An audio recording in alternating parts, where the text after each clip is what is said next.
Сначала российская пропаганда уверяла, что Киев возьмут за 3 дня, а теперь пытается внушить россиянам, что быстрая победа России не нужна. Все это не более чем попытка скрыть провал Путина и сохранить его лицо. Ведь если исход так называемой СВО не оправдал никаких надежд, надо переименовать поражение в осмысленную долгую работу. Российский пропагандист Захар Прилепин уже начал готовить головы россиян к этой новости и заявил, что победы в привычном смысле никогда не будет. Мы не получим победу в том виде, в котором мы о ней мечтаем, и поэтому...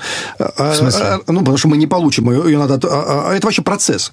Это не результат. Мы победу себе представляем себе, как в 1945 году, красное знамя над Рейхстагом, и мы победили.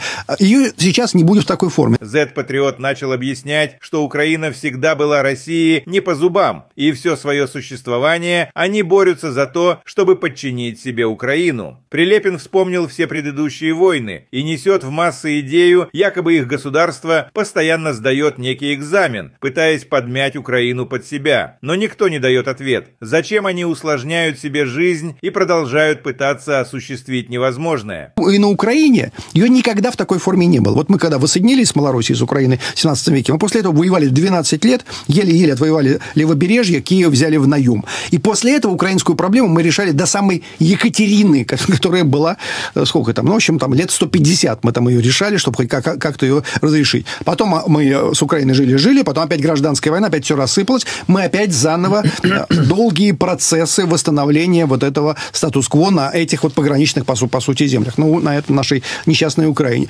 Поэтому это процесс, который русский народ на каждом этапе своего становления сдает этот экзамен. Z-патриоты обсудили то, что быстрой победы над Украиной точно не будет. Значит, снова придется 150 лет бороться за неосуществимую идею. Складывается ощущение, словно Россия существует лишь для того, чтобы мучить и себя, и окружающих.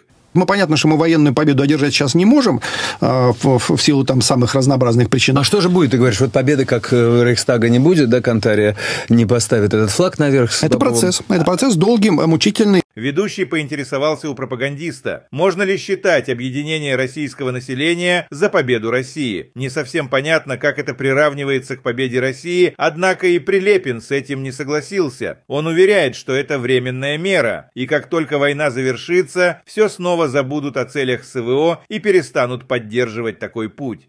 Ну, а вот этот клей народа нашего, который склеено сегодня СВО, точно так же, как это было в 45-м, да, победой, вот разве это сегодня не победа, то, что общество склеилось?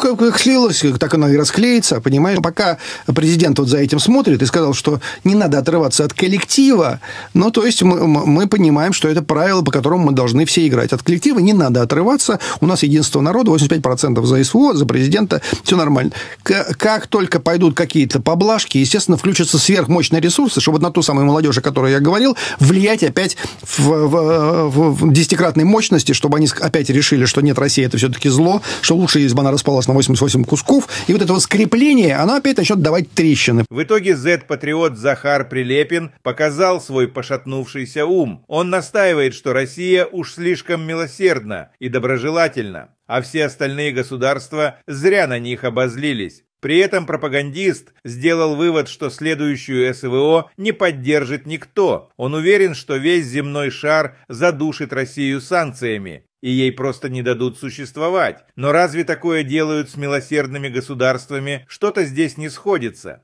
Мы изо всех сил пытаемся передоговориться, но с нами никто не передоговаривается. Нам никто ни в чем, ни на шаг не пошел навстречу. То есть мы в течение вот уже там сколько, 2-3 лет мы всем говорим, что давайте вот так вот, тут здесь, вот это вот мы вам вернем, туда не пойдем, здесь не будем денацифицировать, Зеленского не будем сносить, там еще что, не будем стрелять очень большими бомбами. Но нам никто не идет навстречу. То есть вот опять Трамп сказал, что никакого Донбасса, никакого Запорожья, никакого Херсона, ничего такого. Замиритесь как-нибудь, вот, чтобы Трамп получил Нобелевскую премию, а потом там и дальше как пойдет. Все. Наши доброжелательные предложения в стену летят. В следующий раз Россию никто не придет спасать уже. В следующий раз санкции против него поддержат 100% земного шара. И тут мы надорвемся. Z-патриоты опубликовали скандальное интервью, в котором Алексей Чедаев рассказал всю правду о якобы лучшей ПВО во всем мире. Разумеется, он имел в виду российскую, но сразу после этого он фактически отказался от своих слов. Эксперт уверяет, что российское ПВО не справляется с украинскими дронами, и даже если их засекут на радарах, сбивать их будет нечем. Количество ракет ограничено, а их цена заставляет зетников рвать волосы на своей голове, ведь жалко тратить последние деньги. Эксперт переживает о том, с чем стране придется столкнуться, ведь скоро Украина будет запускать гораздо больше дронов, и их дальность также будет увеличиваться. В конечном счете, Чедаев добил зетников своим заявлением. Он уверяет, что Россия слишком устала от войны. Все возможные сферы страдают, и дальше, по словам Z-патриота, все будет становиться только хуже для России. Как дроны с Украины долетают до Москвы, объясните мне. Это вопрос как раз скорее инженерный. Вот смотрите, наша ПВО советская, да, она действительно одна из лучших в мире, но минус-то ее в чем? Она была создана в эпоху, когда летали только большие самолеты с людьми на борту и летали достаточно высоко. Угу. Или ракеты какие-то. Или ракеты, да. Соответственно, самый простой способ обойти ее – это пройти под радарами, по низу. И поэтому вот эти штуки, они летят довольно низко, и они, как раз им искусственный интеллект активно помогает строить маршруты таким образом, чтобы ни в какой момент наш радар их не засек. Даже, допустим, засек. А дальше возникает вопрос, а чем его сбивать? Потому что средства поражения, которые у нас есть, они отличные. Они его точно собьют, только они стоят в 10 раз дороже, чем этот дрон. И их ограниченное количество. Если, допустим, завтра таких дронов прилетит больше, чем есть, да, условно, зарядов в этой самой установке, что тогда будет? А еще страна-то большая все-таки, да, всю территорию, соответственно, не закроешь. Да, соответственно, этими самыми позиционными районами. Поэтому, да, часто бывает так, что цели видно, сбить их нечем. А как далеко может дрон долететь? А сейчас практически раз в полгода увеличиваются дистанции максимальные, да, максимально возможные. То есть каждый следующий скачок технологий, он приводит еще там на несколько сотен километров, так сказать, Сотни километров? Конечно, да. То есть, грубо говоря, из Киева до Москвы или из Москвы до Киева? Да, и дальше, и дальше. Там до Урала уже они спокойно там долетают, да, даже с украинской территории. Если говорить о сегодня, конечно, есть эта тема усталости. Да. Это уже не 22-й год. Реальный сектор, опять-таки, за исключением тех, кто сейчас прямо работает на оборону в том или ином виде, да, не обязательно там производители оружия. У реального сектора все грустно, потому что деньги дорогие, да, амортизация, соответственно, там растет, издержки растут, да, кредитных денег брать неоткуда у всех. Соответственно, дефицит оборотных средств, у всех кассовые разрывы, снова начинается бартер, как там забытые уже времена 90-х годов, да, там сапоги на пироги и так далее. И, конечно, в этой ситуации никакого роста быть не может.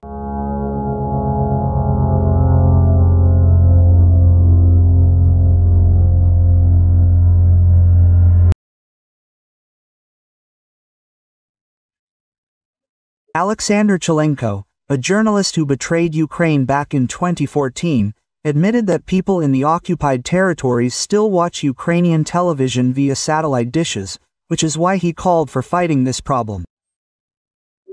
After all, these people can receive information about Russia's war crimes.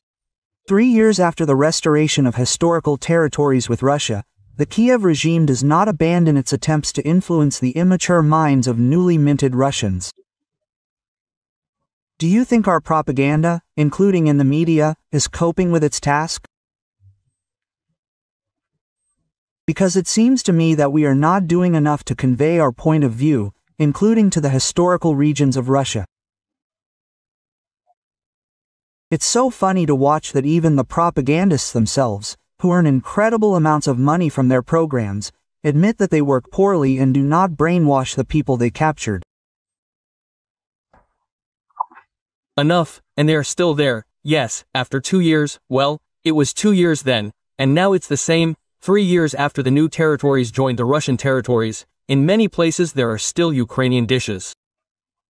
They are popularly called gorenichi. Well, that's just the way they are, 3 heads. That's it, and they are called gorenichi.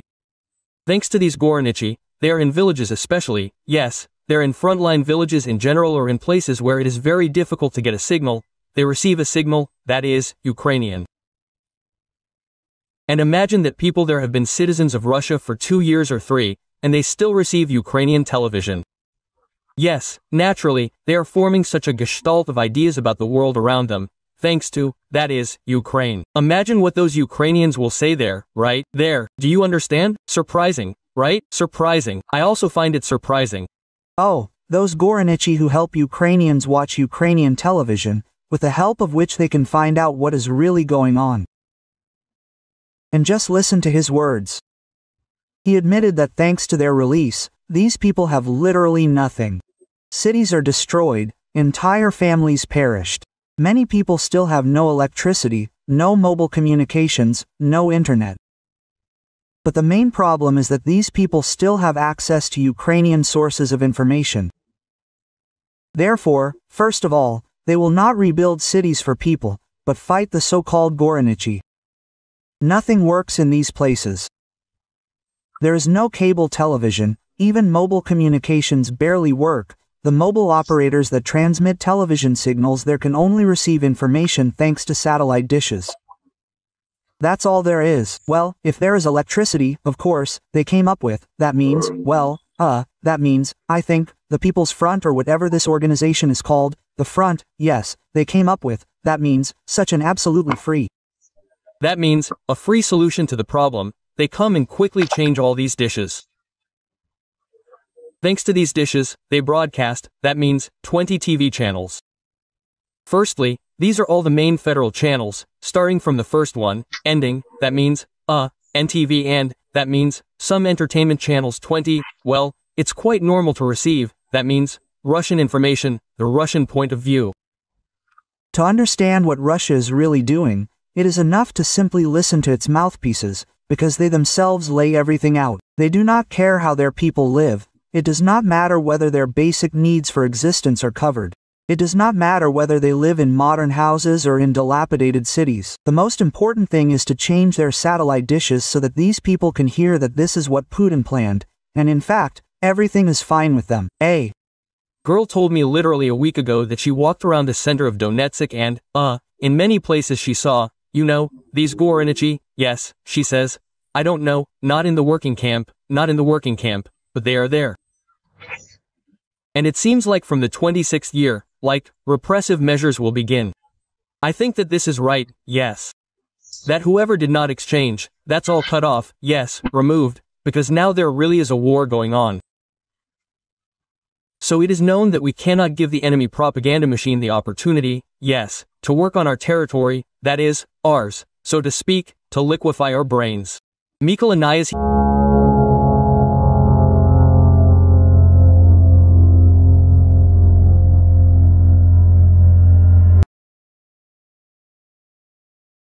Russian political scientist Georgy Bove admitted that Russia will not be able to achieve its goals because there are no obvious changes on the battlefield, and no one will accept their terms at the negotiations. The result is impossible today. Well, why bother trying to put on some kind of, so to speak, serious expression and pretend that this result will be achieved any minute now?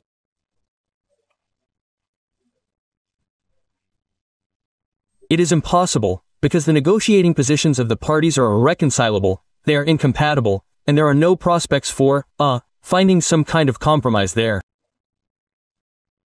Neither side wants to make any concessions. Somehow, Ukrainian officials have become bolder after this, especially at the level of Zelensky. He says that they are somewhere a few steps away from victory over Russia. This is the first point, and, you know, in my opinion, the head of the terrorist organization of the SBU, Malyuk, a terrorist, an extremist, made a rather alarming statement. It is also important to talk about this. Where would we be without it? Because everything needs to be talked about everywhere. And there, you know, a rather alarming, I will tell you again, quote, the SBU will beat the enemy where he considers himself unreachable. We are working to surprise him with new surprises, no less painful than the web itself. Quote, "Does this mean that they will try to pull something like this again, despite the fact that the states, obviously, well, told them that it is not good to do so? You know, strikes on strategic aviation are not the most critical blow to the nuclear triad, although painful. But another thing is that yes, you are right, the doctrine says that this deserves a response. And the problem is that modern warfare has revealed one unpleasant circumstance.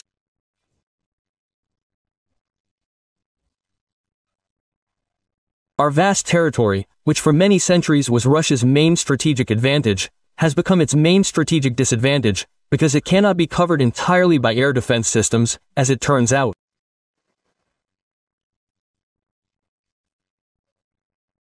Moreover, these air defense systems, which means air defense systems, a means of defense, are much more expensive than a means of attack.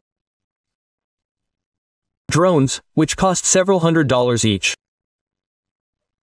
And with sufficiently massive Western assistance, they can be slapped together and sent in hundreds every day, to various objects, infrastructure, peaceful, civilian, military, all sorts. And this problem, it has not been solved, as we see, well, it has not been solved in any way. The strikes that began, just for a minute, only in 2023, the first drone flew to the Kremlin, and since then these strikes have only escalated. This problem has not been solved yet. Moreover, I am sure that it will not be solved by creating any buffer zone, because this buffer zone will have to be created up to Poland, up to the border of Poland with Hungary and so on.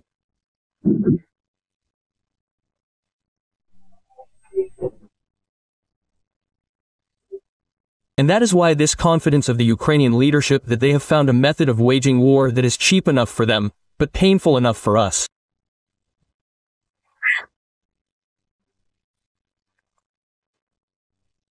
Well, civil aviation suffers huge losses. Here are a few more months of such an increase in such strikes, and our civil air traffic in European territory will be paralyzed.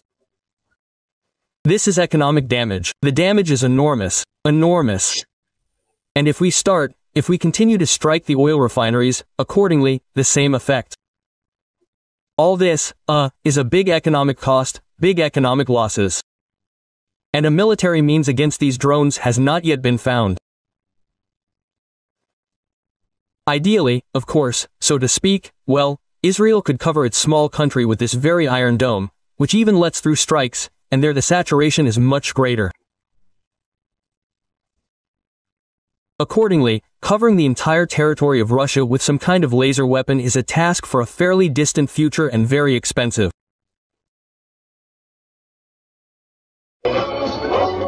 We don't even have any desire or thoughts about it, realizing that this day for a person can be the last. Russians do not abandon their own, they eat them. In a radio intercept of the GUR, the commander of one of the units of the reconnaissance battalion of the 68th Motorized Rifle Division of the Russian Armed Forces says that a Russian occupier with the call sign FOMA was considered missing in action, but, as it turned out, he actually disappeared in the belly of another occupier with the call sign Brelok.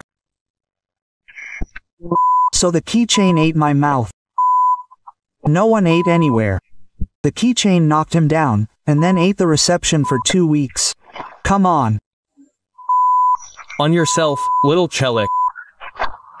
And the keychain really was there 200 to 1, when, well, yes, they say 200 was. But he ate his partner, so this is just him for reflection, I myself. As it turned out, later they found negatively alive, but well fed and the keychain itself. Together with Foma, he fought in the Kupiansk direction in the area of Zapadnoy and the village of Liman I as part of the 52nd Separate Reconnaissance Battalion. Glorify Russia in a single march. Glory to Russia. Well, besides the fact that the Russians eat their own, they also throw them in. During the latest repatriations, Russia handed over the bodies of its own soldiers to Ukraine. Here's a specific example. Corpse number 19,225 is dressed in the uniform of the Russian Armed Forces. He has a dog tag and a passport of a citizen of the Russian Federation, extracts from the commander's order, as well as a military ID. This is Bugayev Alexander Viktorovich, a serviceman of the 1st Battalion of the 39th Separate Guards Motorized Rifle Brigade of the Armed Forces of the Russian Federation. His relatives began searching for him at the end of March after he disappeared in the area of Novomykhailovka in the Donetsk region. And this is not an isolated case. Russia does not give a damn about its citizens. They simply throw their bodies in with the bodies of Ukrainian soldiers. Russia is what it is. And we are not ashamed to show ourselves as we are. In the Belgorod region, a soldier killed a conscript and fled with a weapon. Channel Astro reported that the culprit is a 34-year-old resident of Karelia Yenis Boyev. He fled from his position near the village of Dunayka. In the morning, they reported that the deserter had already returned and surrendered to the military police. He was hiding in the forest nearby, and the machine gun he used to shoot, killed a conscript, was found on the territory of the unit. In Chita, there is a shortage of drivers to remove garbage. 5 former drivers quit and went to war.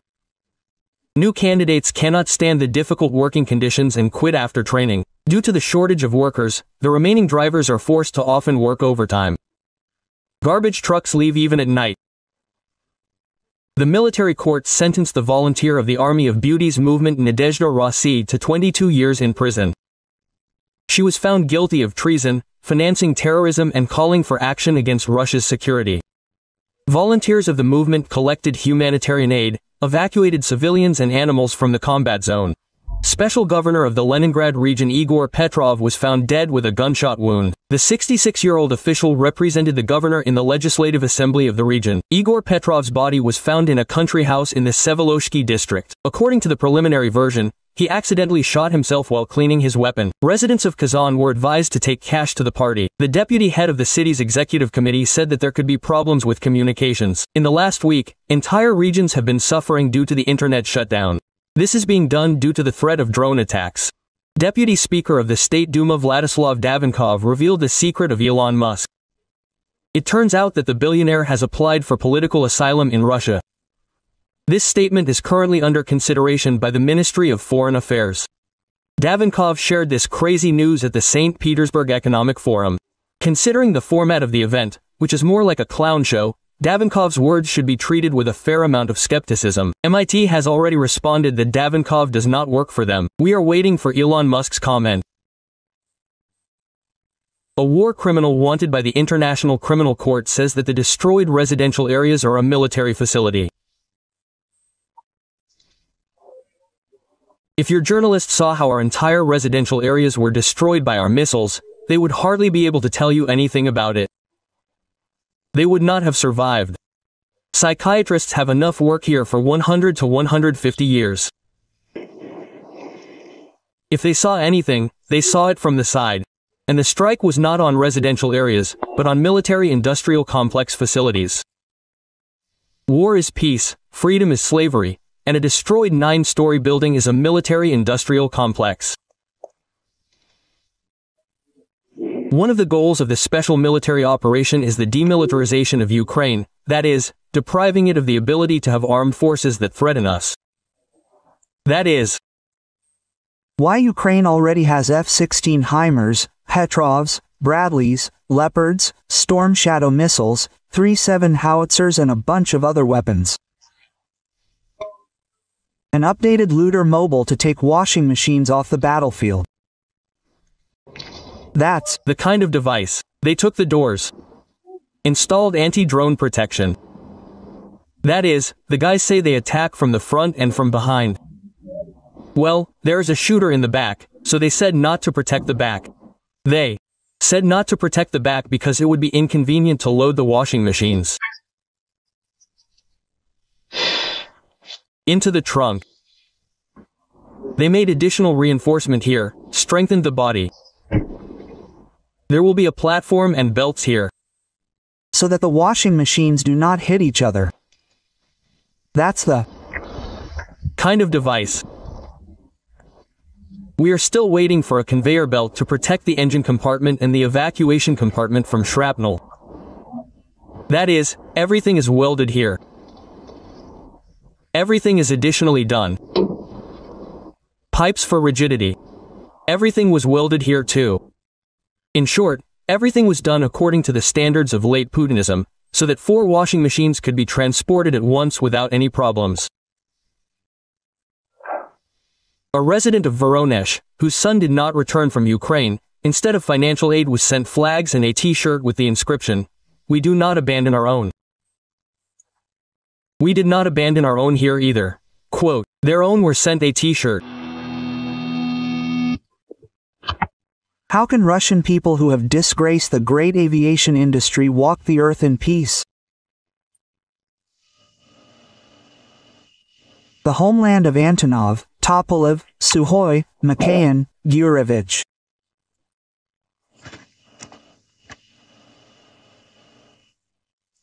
And now someone appears and says, well, billions here and there, billions there.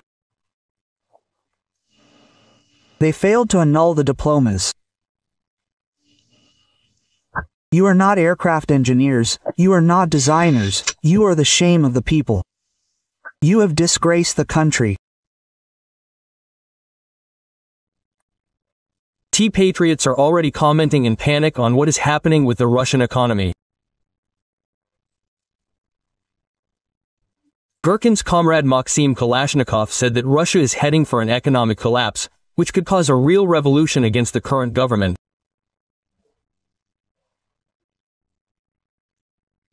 He admitted that Putin's assurance that the economy is growing and sanctions have benefited Russia is a blatant lie.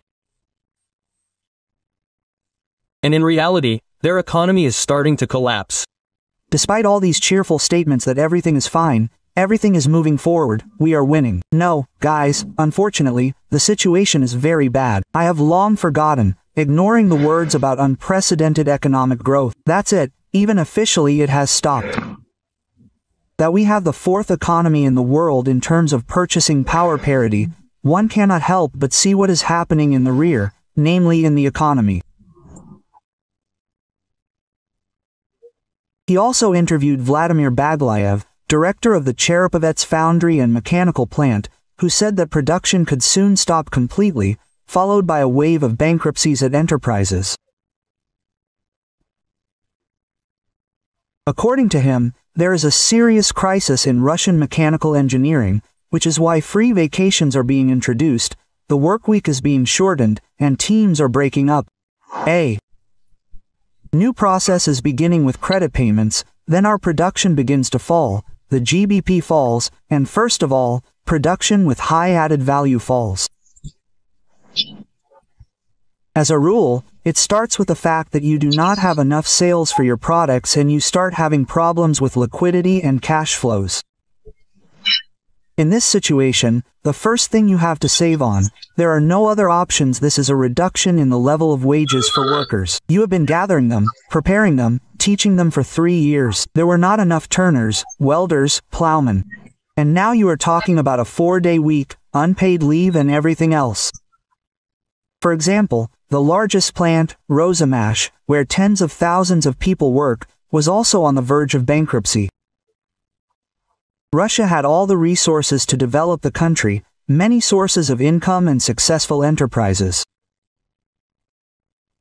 But instead of growth, they chose to ruin their country through a war of conquest against Ukraine, killing hundreds of thousands of Russians and destroying their own economy. And all this for the sake of the ruins of Ukrainian cities, which no one is going to restore. We, as a plant, were one of those who supplied products to both Roselmarsh and the Jurovsky plant. I have not supplied to either for more than 6 months. Those unpleasant things that happen at Roselmarsh. You see, here's one problem, in my opinion, due to the scale of this company, the trouble, that is happening there, it has become widely known to the whole country, but because they are big, because they cannot go unnoticed, but these are only funds from the very top. After all, everyone has the same situation.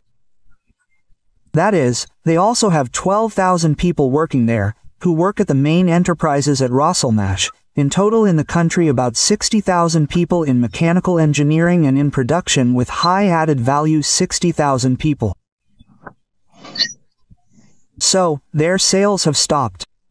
Now these bankruptcies are not declared only because people, even under the risk of criminal prosecution, understand that if they declare this case, then what they have been doing for 15 to 20 years, recreating factories in Rostov, in St. Petersburg, in Yaroslavl, in Tutayev, this is everything that people have put their health efforts there for the last 15 years, reviving these enterprises, it will all go down the drain, simply because they will lose their youth and declare themselves bankrupt. And people are taking risks, but this is yes, up to a certain limit. Our ruble has gone down, it was 100, it became 79. Guys, I want to ask, do you understand what this means? That all the Chinese, which had duties from 0 to 5%, today became 25% cheaper on our market? And then the question arises, are you still surprised that all our trucks have filled all the roads, and Kamaz trucks are no longer bought in warehouses? We can state that an economic explosion is being prepared in the rear, which should literally burst out in a few months, that a crisis of non-payments will be generated, like in the 90s, the terrible 90s, which led to the shutdown of enterprises, throwing people out onto the streets. This is simply obvious. So it is surprising that the central government lives in some kind of cocoon and does not understand, apparently, this problem. To be honest, what is happening now clearly depicts for me a continuation of Operation Spiderweb in our economic rear. We have already won with this SVO. Pensions are increased a little, and prices are immediately raised significantly. It is very difficult to live, very.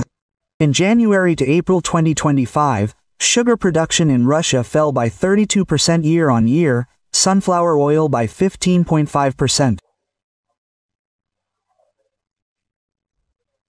At the same time, overall food production began to decline for the first time since 2021. It is important that during this time, domestic entrepreneurs have learned to work under sanctions, adapted to them, thought out and launched alternative mechanisms for cooperation with foreign partners, with those who want to work with us. In addition, sanctions have become a kind of even additional catalyst for positive structural changes in our economy. Expensive loans, higher taxes, falling harvests and the lack of imported seeds have led to a sharp decline. Production of 3 basic food products in Russia. In April alone, according to Rosstat, Russian factories produced 35,000 tons less sugar than a year earlier. That's minus 36%. Vegetable oil was 108,000 tons less, down almost 16%. Sunflower oil production is declining because it is causing losses. It has become more profitable to sell the sunflower harvest for export in unprocessed form, since retail prices for oil do not cover the costs of producers, and retailers do not risk raising them due to pressure from the authorities. At the same time, at least 2 sunflower oil factories in Russia have already stopped production due to financial problems since the beginning of the year. Well, I'll kick their asses. Also, flour production has become unprofitable due to the high key rate. In February, the Union of Flour and Cereal Enterprises warned the Ministry of Agriculture about the threat of mass bankruptcies due to the growth of loan rates to 25% per annum and higher. 2 months later, in April, the Geinholding Group of companies, one of the largest flour and bread producers in the country, was on the verge of bankruptcy. Putin has acknowledged the potato shortage that has formed in Russia. Much more needs to be done. You probably know all this. Potatoes, vegetables, some sugar beets. We don't have enough of this. We need to ensure the stability of these processing industries, among other things. Russia is gripped by a potato crisis. According to the Federal Statistics Service, the price that Russians pay for it has jumped to a record high, increasing by almost 50% this year alone.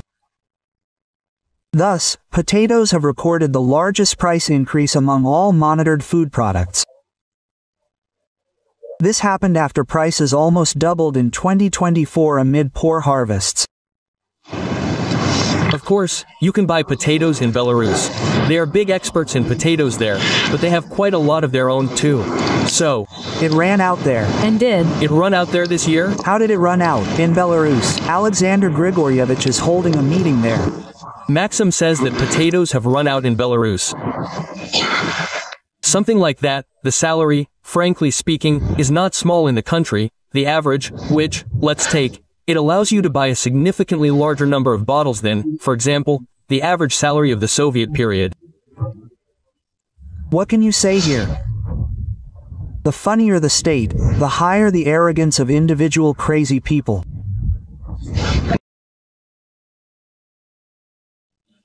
Growth is exhausted. How military mobilization and the raw materials crisis stopped the Russian economy. The Russian economy, which in 2023-24 demonstrated record growth rates of up to 4.5% per year. In the spring of 2025, it began to noticeably stall.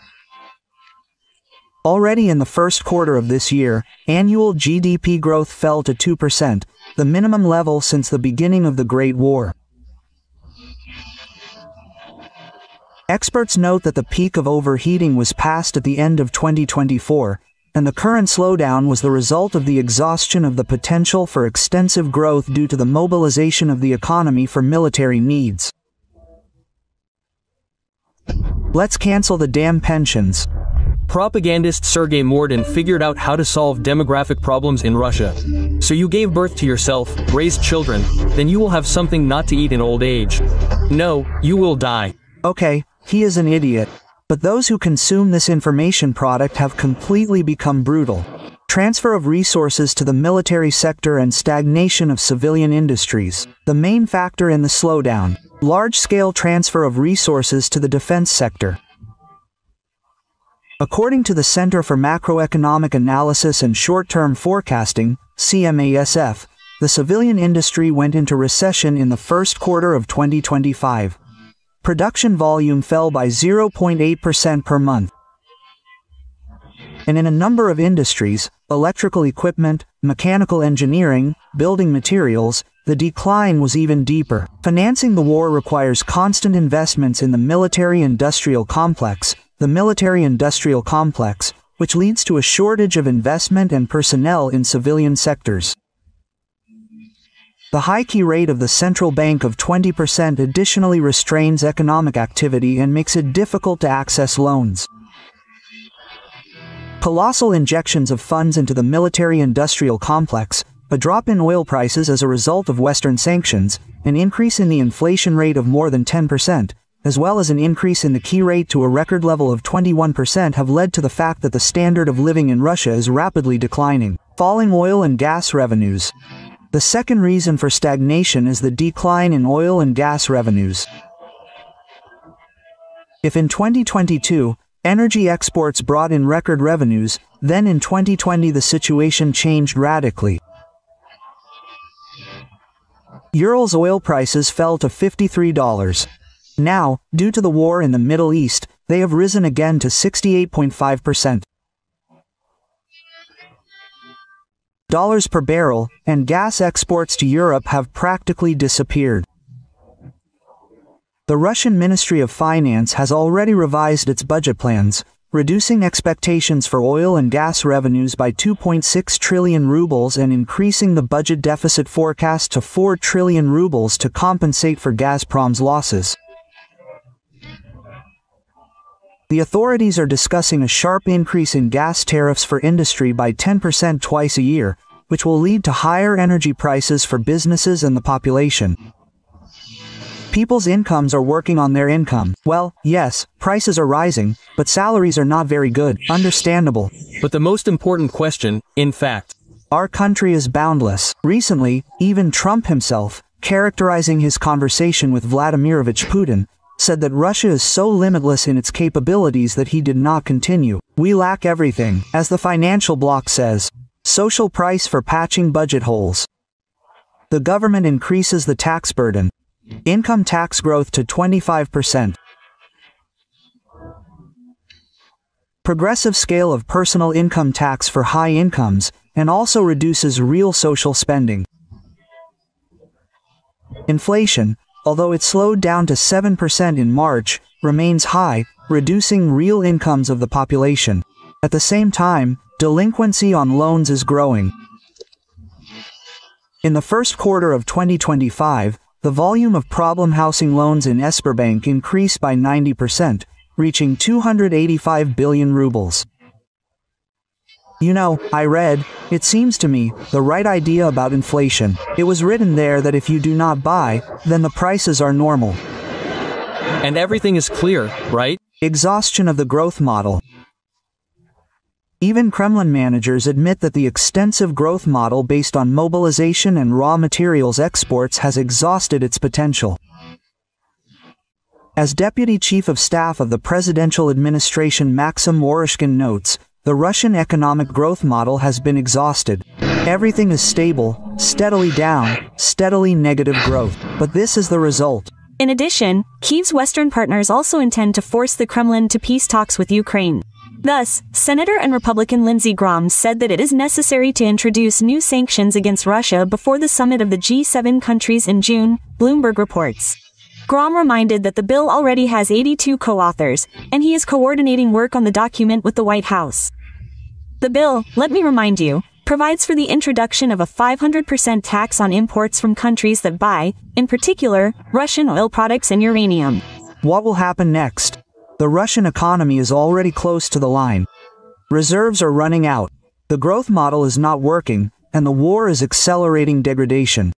Higher tariffs, stagnation, inflation and rising poverty are the direct consequences of the course of recent years. If the situation does not change, then in the near future Russia may again face the need for mass imports of food and essential goods, like in the 90s, when Bush's famous legs appeared on the shelves. Help. The Russian economy works on the principle, Pa, will you drink less? No, children, you will push less. And in this sense, the Kremlin's priorities are connected with military production, connected with some kind of filling, social payments, which are certainly guaranteed to be made there. Yes, they are not indexed the way people would like. Yes, they do not cover, they are becoming less due to inflation, but nevertheless they are paid. These will be the priorities. This means, as we have already said, fewer roads will be built, fewer bridges will be repaired, less dilapidated housing will be resettled, and the housing and utilities networks will remain in the form in which they are, in which we are accustomed to seeing them all.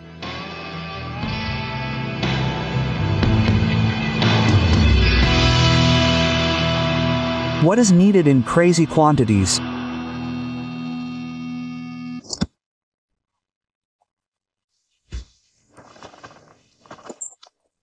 How do you imagine this? Well, really, how do you imagine this? Is this collective irresponsibility? Is this mutual responsibility? I really don't. I don't understand. How is this possible? The country is at war. We need light aircraft, and in large quantities. Aviation, which now needs to be equipped with modern weapons and solve the problem of intercepting all that unmanned crap with which they are trying to attack our regions.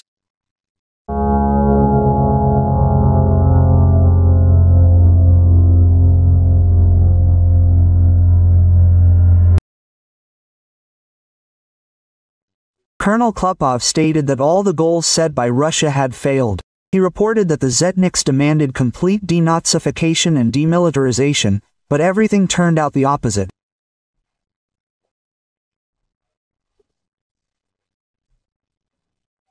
Now, after 3 years, the question arises about refining the military political goals, taking into account how NATO has performed as a whole, how individual states have performed, how Ukraine's defense is being built and how effective, therefore, the previously set goals are, because they set the goal of denazification, gave birth to a whole galaxy of followers of these Nazis, set themselves the goal of demilitarization, but led to complete militarization of both society, therefore, and the state of this country.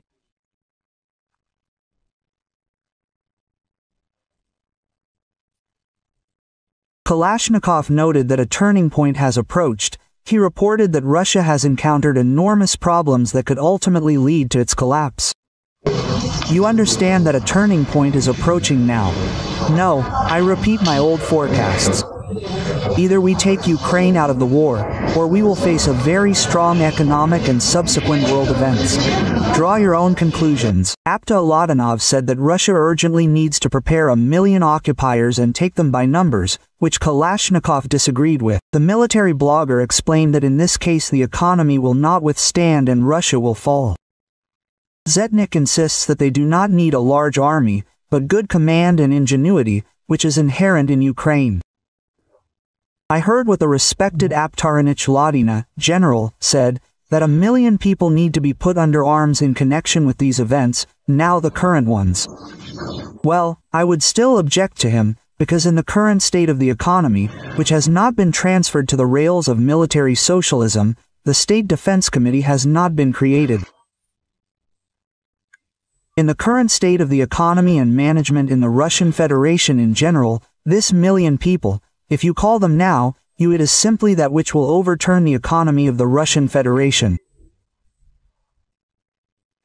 And after all, it is not the masses that should fight, Aptarovich, but the mind, the ingenuity that should be learned. It would not be a sin to do so in this case. But not the masses to crush, but as they say, ingenuity and such futuristic weapons.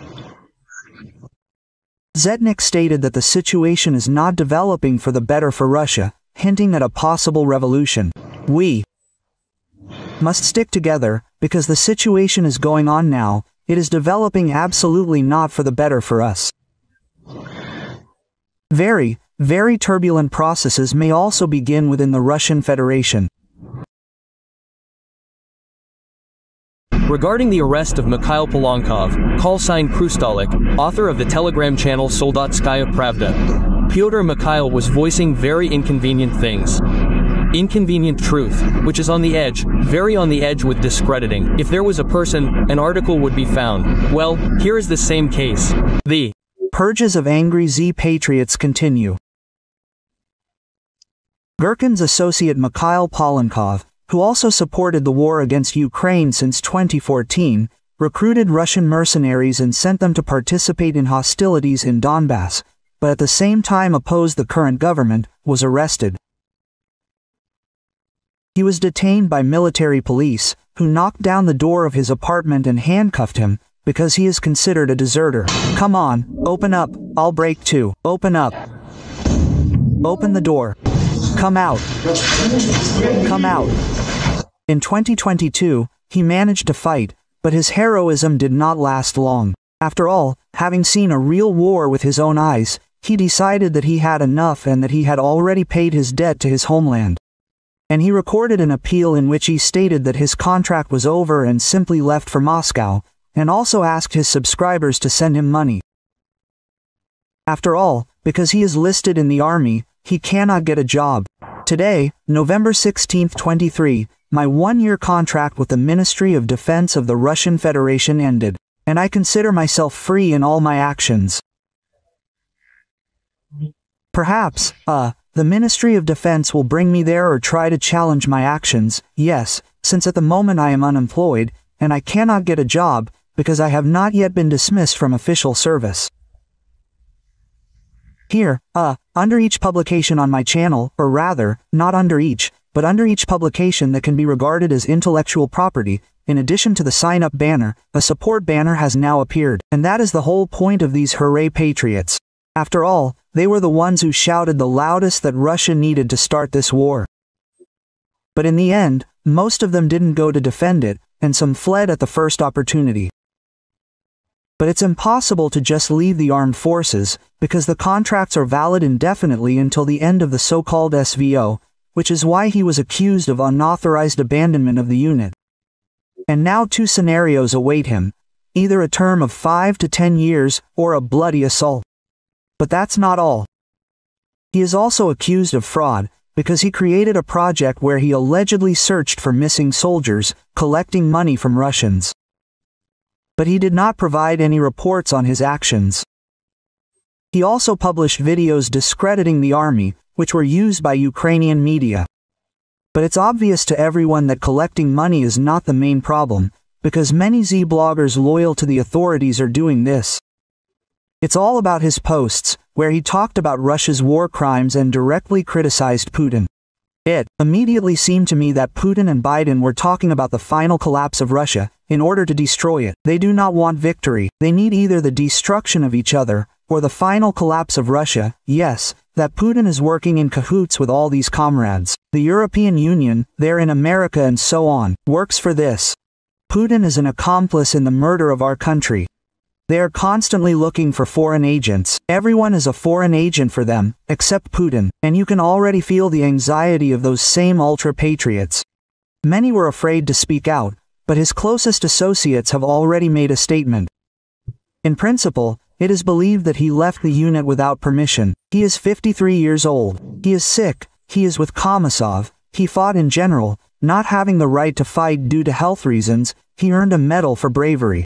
And now his homeland has awarded him this way.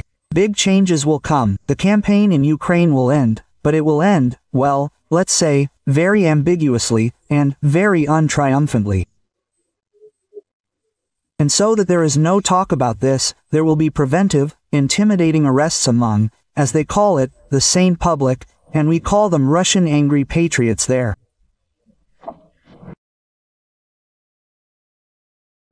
Klopov openly admitted that all the goals set by Russia since the beginning of the invasion have failed. The Zetniks demanded the complete denazification and demilitarization of Ukraine. However, the reality turned out to be the opposite. Ukraine has grown stronger, and Russia is getting deeper into a protracted and exhausting war. Military blogger Kalashnikov stated that Russia is facing enormous internal and external difficulties that could lead to the collapse of the entire system. Against this background, Aptia Ladanov proposed a radical solution to urgently mobilize 1 million people. However, Kalashnikov opposed this idea, arguing that Russia's economy simply cannot withstand such tension. He noted that the country does not need a huge army, but rather a high-quality and intelligent command, which Ukraine has. He also added that the situation is getting worse for Russia, and if everything continues in the same spirit, the country may face not just a military defeat, but an internal social explosion.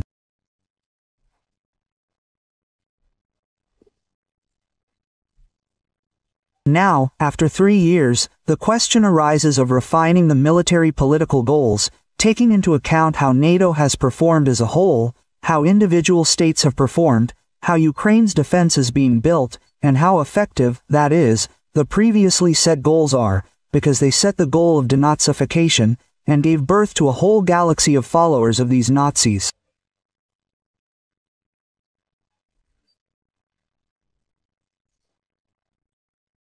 They set the goal of demilitarization, but led to the complete militarization of both society, that is, the state of this country. You understand that a turning point is approaching. I repeat my old forecasts. Either we withdraw Ukraine from the war, or we will face a very strong economic and subsequent events. Draw your own conclusions. I heard what the respected Apteranovich Ladanov, general, said, that 1 million people must be put under arms in connection with these current events. Well, I would still object to him, because in the current state of the economy, which has not been transferred to the rails of military socialism, the State Defense Committee has not been created. In the current state of the economy and management in the Russian Federation in general, this 1 million people, if you call them now, you are simply what will overturn the economy of the Russian Federation.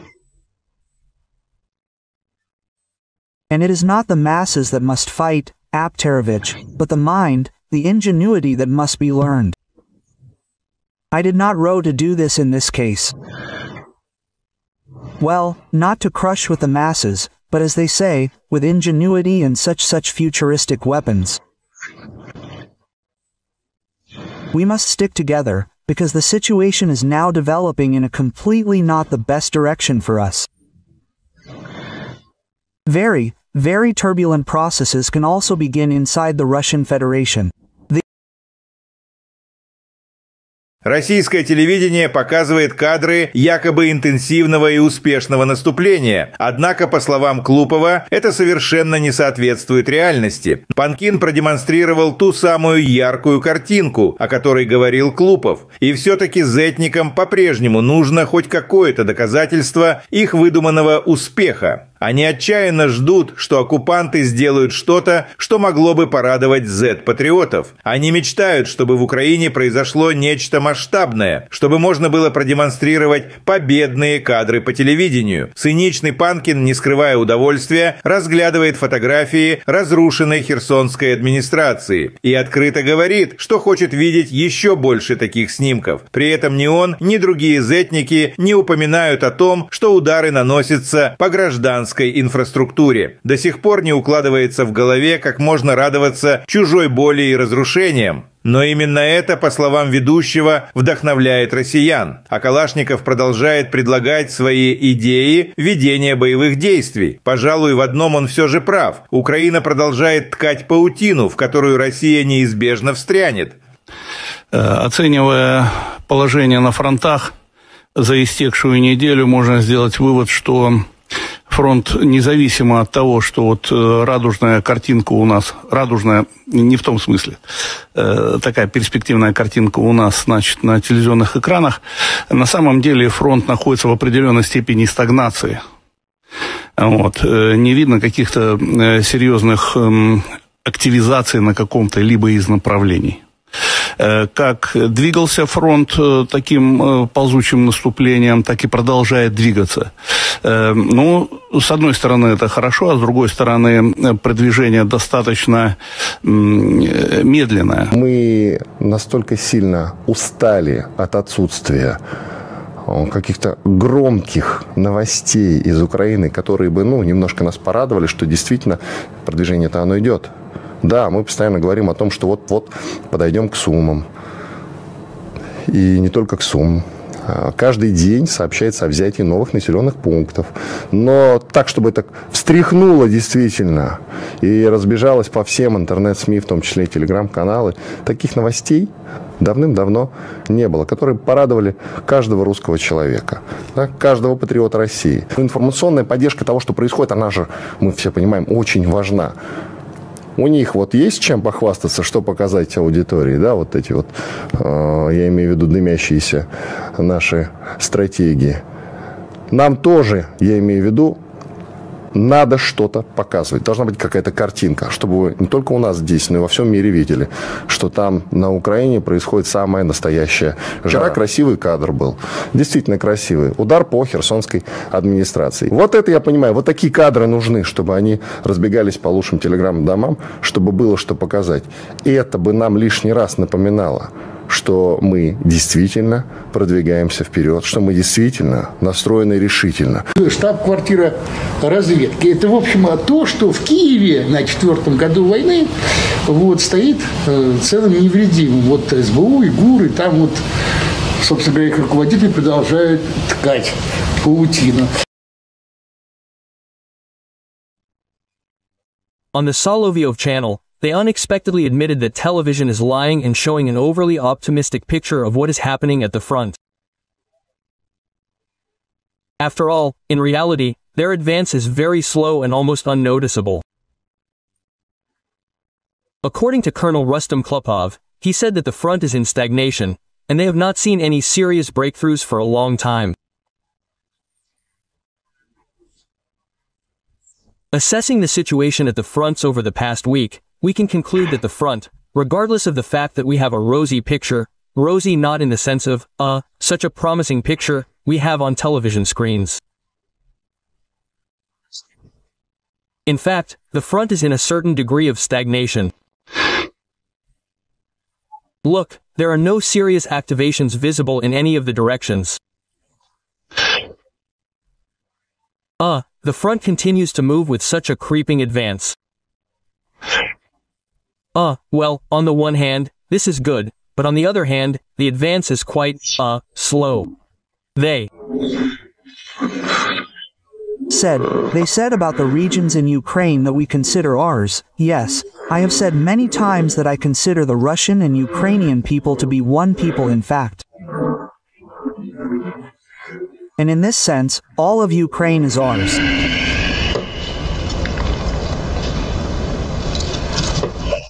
What the hell is this brave Arzesh?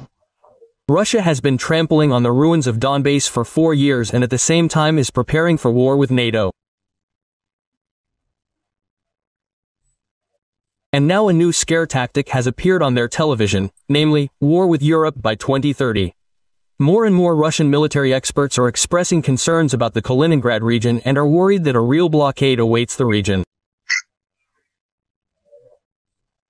A major conflict with Europe awaits us ahead, so now we are only preparing for it, judging by the trends that are happening.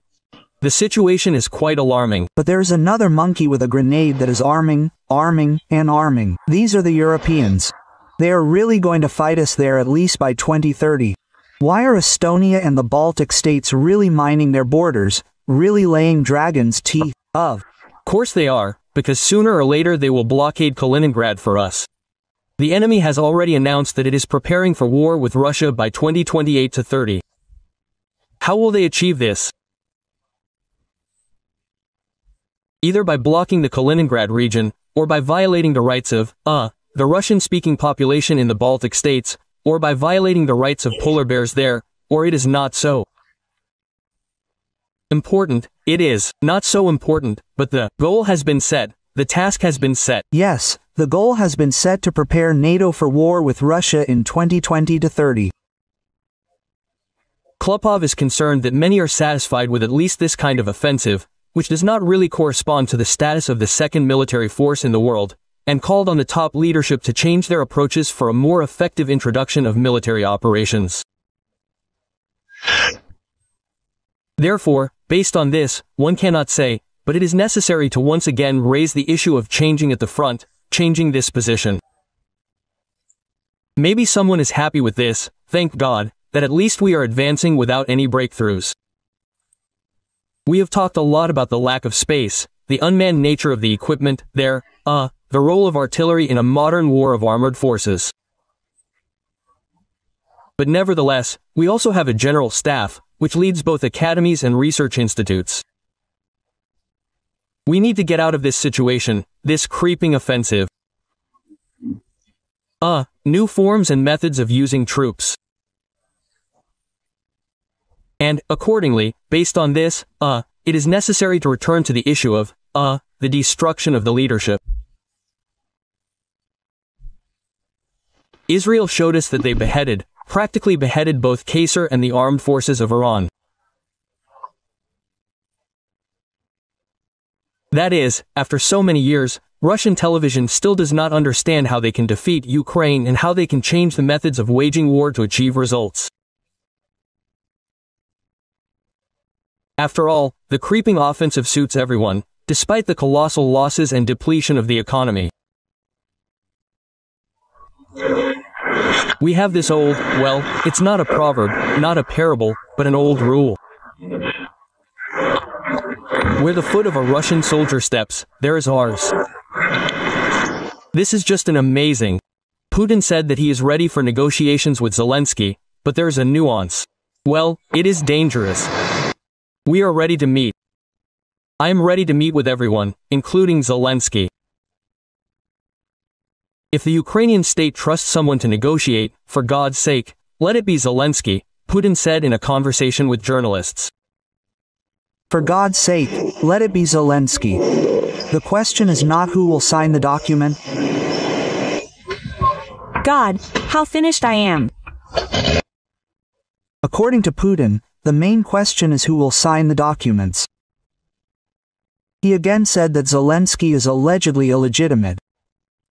Moreover, Putin threatened to worsen the situation for Ukraine. If Kyiv refuses to negotiate with Moscow, they will not negotiate, the situation may change for the worse for them. There is no need to drag it out, we need to sit down and negotiate, the head of the Kremlin said. If we continue to fight further, and many watch, some in quotes only talk about the fact that we can fight forever, this is nonsense. And we have very strong large losses. Putin also assured that Russia is allegedly trying to end the hostilities in Ukraine. Yes, yes. Yes, we don't need to decide. That's it. Because otherwise, look, I'll say it again, the scales begin to strategically tip in favor of our enemy. And the strike was not on residential areas, but on defense industry facilities, on factories that produce military equipment. That's what we're doing. And we're making no secret of this. One of the goals of the special military operation is the demilitarization of Ukraine. The first basic truth. Russia cannot, does not, and will not voluntarily withdraw from the war, because war is a way of existence for this type of state. That is, they've thrown away all the husks, implemented the concept of control over the internal people, well, over their own citizens, yes, through war. And, accordingly, this is the only form of existence for Putin's state. Yes, there are no other forms of this state and there never will be. And, accordingly, it will not be able to withdraw voluntarily, I emphasize, regardless of the negotiation processes. Don't you see that our guys give their lives, not just perform, not just talk, but defend with their lives the rights of not only the African continent, but all people on our planet? Billions of rubles have been stolen under some suite. What have these people been doing all this time? Billions were needed for what? To assemble the most basic design, obvious to any engineer, and on top of that, assemble it using an American engine, some foreign propeller, and all the avionics are probably foreign. Are you kidding me, bastards? It was practically a direct hit.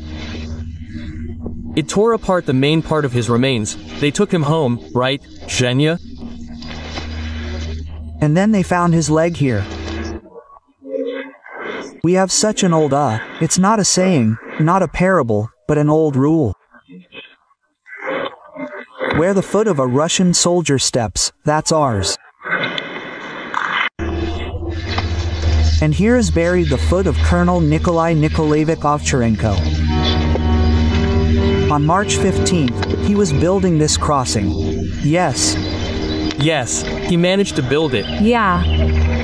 And he has already accepted the kingdom of heaven.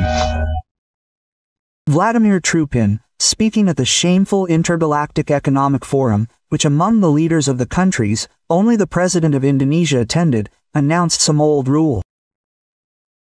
He said that supposedly where the foot of a Russian soldier steps, that's ours. Let's note that at different times Russia invaded dozens of countries, but none of these countries belong to Russia. The Kremlin senile fool came up with this supposedly old rule and, as usual, screwed up. In addition, it is worth recalling that in 2024, 138,000 prosthetic legs were issued in Russia, which is 51% more than the year before. In turn, Ukrainian Foreign Minister Andriy Sybiga commented on Trupin's latest statement. He noted their blatant cynicism and disdain for U.S. peace initiatives. According to the diplomat, the phrase about the leg of a Russian soldier was especially absurd. Sybiga emphasized that wherever this leg steps, it brings only death, destruction and suffering. At the same time, he added, Putin is completely indifferent to the fate of his military and their limbs torn off by Ukrainian drones. He has already killed 1 million soldiers in a senseless bloody meat grinder or 2 million legs. His rhetoric serves only one purpose, to distract attention from the failure of 25 years in power, Sybiga concluded. Trupin does not care about Russian soldiers and their torn-off legs. He is a mass murderer of his own people. I wish you to recover, get back on your feet and protest, and put in order. What the hell are you talking about? The International Economic Forum has ended in St. Petersburg. Putin spoke there today and said a lot of general words for everything good. Salaries must grow, the economy must develop, and the business climate must become more attractive. Listen. The most important thing is that the business climate should allow us to expand and strengthen the base of our economy, make it more sustainable and at the same time dynamic, aimed at increasing the production of goods and services. Apparently, Putin listened to yesterday's interview with the Deputy Minister of Finance, who said that so far not a single Western company has applied to return to Russia. That's the business climate. As usual, Putin boasted of record low unemployment, especially among young people. Not surprising, given that he sent hundreds of thousands of young men to war, and another million people left. He also demanded that Russia join the list of countries' leaders in ease of doing business. Again, a benchmark for the national model, so that by 2030 Russia would be among the world's top 20 leaders in terms of business conditions, taking into account updated international ones. He first spoke about the top 20 back in the May decrees of 2012. According to them, our country was supposed to break into the ratings 7 years ago, when the decrees failed. Putin moved the deadline to 2024, and now he has moved it to 2030. He also spoke about the successes of the government and the central bank, thanks to whose efforts inflation in our country fell below 10%. Putin spoke about this as an incredible achievement, but, in fact, 10% is very high inflation. For comparison, in the EU last year annual inflation was about 3%, and this is still very high. At the same time, the real figure in Russia is much higher than the official one. As for the rise in prices, according to the project Prices Today, in 2024 food prices rose by an average of 22% and continued to rise rapidly in 2025. It is interesting that even Putin's own economists at this forum said things that were directly opposite to him. For example, Elvira Nabiullina said that the resources for growth have been exhausted. We are talking about the workforce, production capacity, money reserves in banks and the National Welfare Fund. These reserves are almost gone, and the country needs a new economic model. But United Russia Deputy, head of the international budget, State Duma Committee Andrei Makarov argues that the economy cannot develop without normal courts and protection of property rights.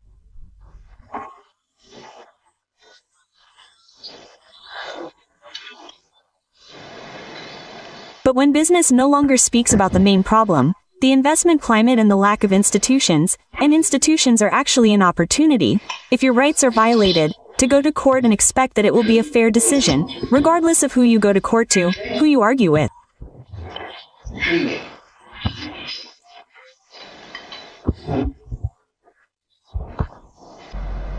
He went on there for a long time, arguing that those gathered talk about economic policy, but do not name the elephant in the room, and he himself did not name it, but I will help him. The elephant in the room is Putin's corrupt system. The war that devours billions of rubles and hundreds of thousands of people. This is lawlessness and repression against its own citizens. A war criminal wanted by the International Criminal Court says that the destroyed residential areas are a military facility. If your journalists saw how our entire residential areas were destroyed by our missiles, they would hardly be able to tell you anything about it. They would not have survived. There's enough work for psychiatrists here for 100 to 150 years ahead. If they saw anything, they saw it from the sidelines. And the strike was not on residential areas, but on defense industry facilities. War is peace, freedom is slavery, and the destroyed 9-story building is the defense industry. One of the goals of this special military operation is the demilitarization of Ukraine, that is, depriving it of the ability to have armed forces that threaten us. That's why Ukraine already has F-16s, HIMARS, Patriots, Bradleys, Leopards, Storm Shadow missiles, Tri-7 howitzers and a bunch of other weapons. Everything is going according to plan, according to plan, according to plan, according to plan, according to plan, just according to plan. That's the schedule. How can people who disgrace the great aviation industry calmly walk on Russian soil? The homeland of Antonov, Tupolev, Sukhoi, Mikhail, Gurevich.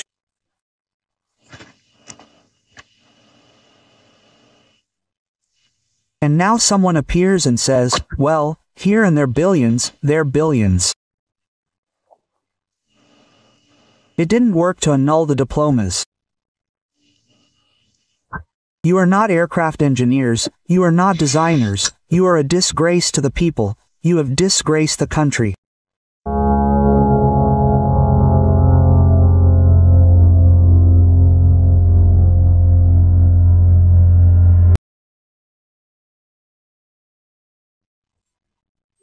The so-called SVO has been going on for 4 years now, which is why even convinced Zetniks have questions. What are they doing at all, and why are they not using their capabilities to the fullest? And here the same forbidden question begins to be born. Maybe they just don't have these capabilities? Colonel Rustam Klupov is perplexed. Why hasn't Russia delivered that crushing blow that would have accelerated their desired victory? We are not using all our capabilities, not all our resources. The disruption of logistics is also here. Maybe, repeating itself. Yes, it can't be, but repeating itself. We have talked about this very often. We also talk about these notorious bridges across the Dnieper. And the whole war consists of 2 parameters. These are technical capabilities and political will.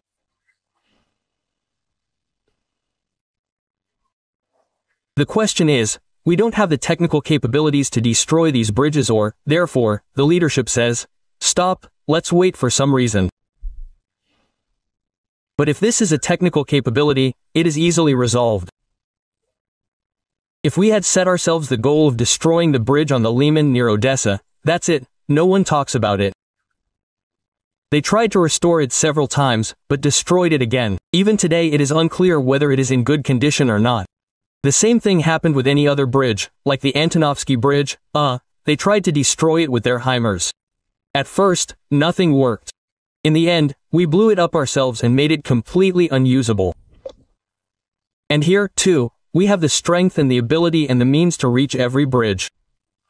Technically, through intelligence means, anyway, asymmetrical strikes. It would seem that we are talking about, increasing our capabilities through symmetrical strikes. Ukraine has clearly shown us, we experienced this by our own example. The asymmetrical strike on Kursk brought us a lot of trouble. And now we have liberated the territories, thank God, and we are very seriously monitoring that this does not happen there in any of the other directions. Why don't we create the same conditions in the Bryansk direction, in the Kiev direction, in the Lvov direction? Let's return to this topic again in order to stretch the front line. So, the Ukrainian side does not have enough forces and resources to close all the gaps. And it is hard for them, hard enough to stretch their forces in these directions in order to weaken their resistance in the direction of the main attack. And here some kind of discrediting of the Russian army begins. Klupov said that it is time to clarify Putin's goals, because Russia not only failed to achieve its goals, but achieved the opposite effect and only worsened its situation. After all, the so-called denazification announced by Putin gave rise to even greater hatred on the part of Ukraine, and demilitarization led to the fact that the Ukrainian army only grew stronger and received support from the most powerful armies in the world.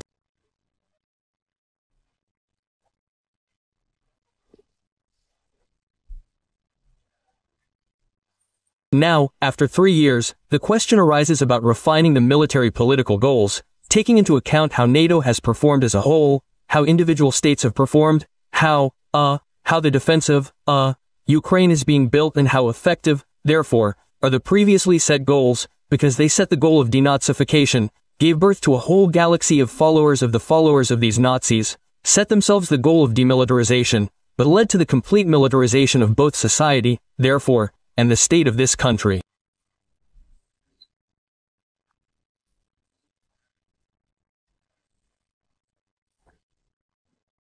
So it all came to the point that even the Kremlin mouthpieces stopped blindly believing Putin and declared to the whole country that their methods turned out to be ineffective, and their enemy is not weak, but an inventive and strong enemy who is capable of inflicting enormous damage on them.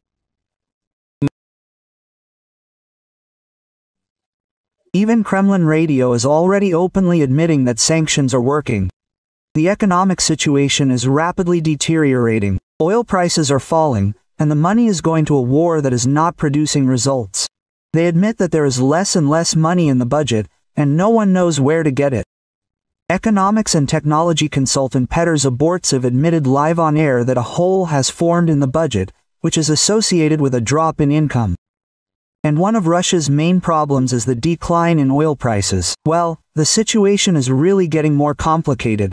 Already at the beginning of the year, it became clear that the federal budget, in the parameters that it was laid down in the law last year for this year, is not being implemented. That is, a hole has begun to grow in it, associated with a decrease in income. Now, when the dynamics of oil prices, on which we are very dependent and the budget depends, shows that it is much lower than the price that is included in the budget, it has become clear that there will be less income, especially from oil and gas. And less in the current adjustment, practically, well, a quarter less of these incomes is expected this year. That is, now, due to the lack of money in the budget, the country is cutting spending on all areas of life that are not even related to the war. But the Russian government does not plan to cut spending on the so-called SVO. That is, now, instead of developing industry, education and the welfare of the country in general, the budget is spent on the destruction of Ukraine and the mobilization of its own population. In general, I say again, the situation is getting more complicated. Indeed, the external situation is not conducive. Can we say that in the future it is possible to cut budget expenditures? The fact is, Ivan, the reduction of budget expenditures is already underway. It has been going on for several years. It is related to a special military operation. The thing is that the dynamics of expenses, it does not change much, but the share, that is, of expenses on defense, national defense in it is growing sharply. This means that other expenses are being reduced and redistributed, that is, expenses in favor of defense. That is, they directly admit that it is more important for Putin not to develop his country, but to wage a war of conquest against another state, while increasing Russian cemeteries. And there is simply nothing to cover the hole in the budget. Frankly speaking, there is a deficit and there is nothing, well, to cover it, in general. That is, external loans are closed, by and large. Internal borrowing is mainly only from oneself, because the basis of the financial sector is the state banks. That's it. And the liquid part of the National Welfare Fund, it, well, little by little, that is, the fund itself, it is still normal, but its liquid part in the form of, like money, it has almost halved, 2s to her since the beginning of the special military operation. And now it is even less than we used last year. That is, according to the expert, there is practically no money left in their National Welfare Fund, and the remainder there is less than what was taken from there last year. And this means that by the end of the year the money will completely run out. I think that for you and me, as ordinary people, yes, people who participate in economic life, it will be much more sensitive than these budget squabbles, in general, the reduction in economic dynamics this year. The thing is that given the tight monetary policy and normalization, well, that is, by and large, the reduction of spending not on defense industries, we may see a slowdown this year. The degree of its sharpness of the slowdown of the economy, that is, the decline in economic activity, will vary from sector to sector, but it will happen. That is, it is clear that construction is simply slowing down sharply. This is all clear. That is, it turns out that because of Putin's war, the state can no longer spend money on something useful for the population. And soon every resident of Russia will feel it for themselves.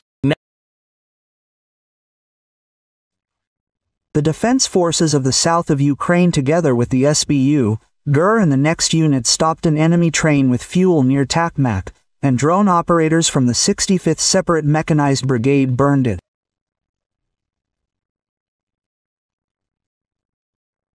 As a result of the operation, several tanks with fuel, which was intended for use by the Russian occupation army, were destroyed.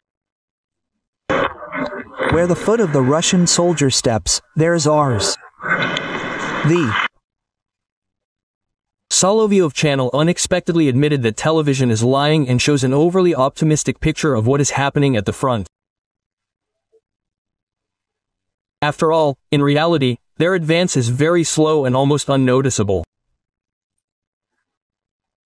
According to Colonel Rustam Klupov, he said that the front is in stagnation and they have not seen serious breakthroughs for a long time.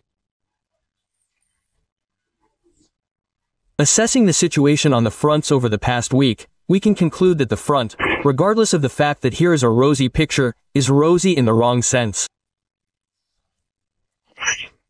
Such a promising picture we have, therefore, on television screens. In fact, the front is in a certain degree of stagnation. There are no serious activations in any of the directions.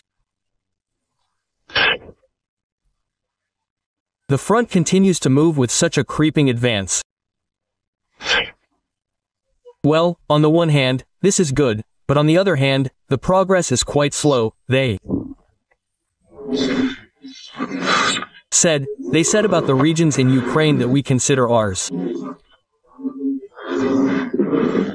Yes, I have said many times that I consider the Russian and Ukrainian people to be one people.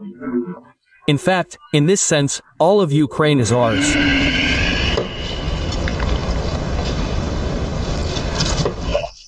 What the hell is this?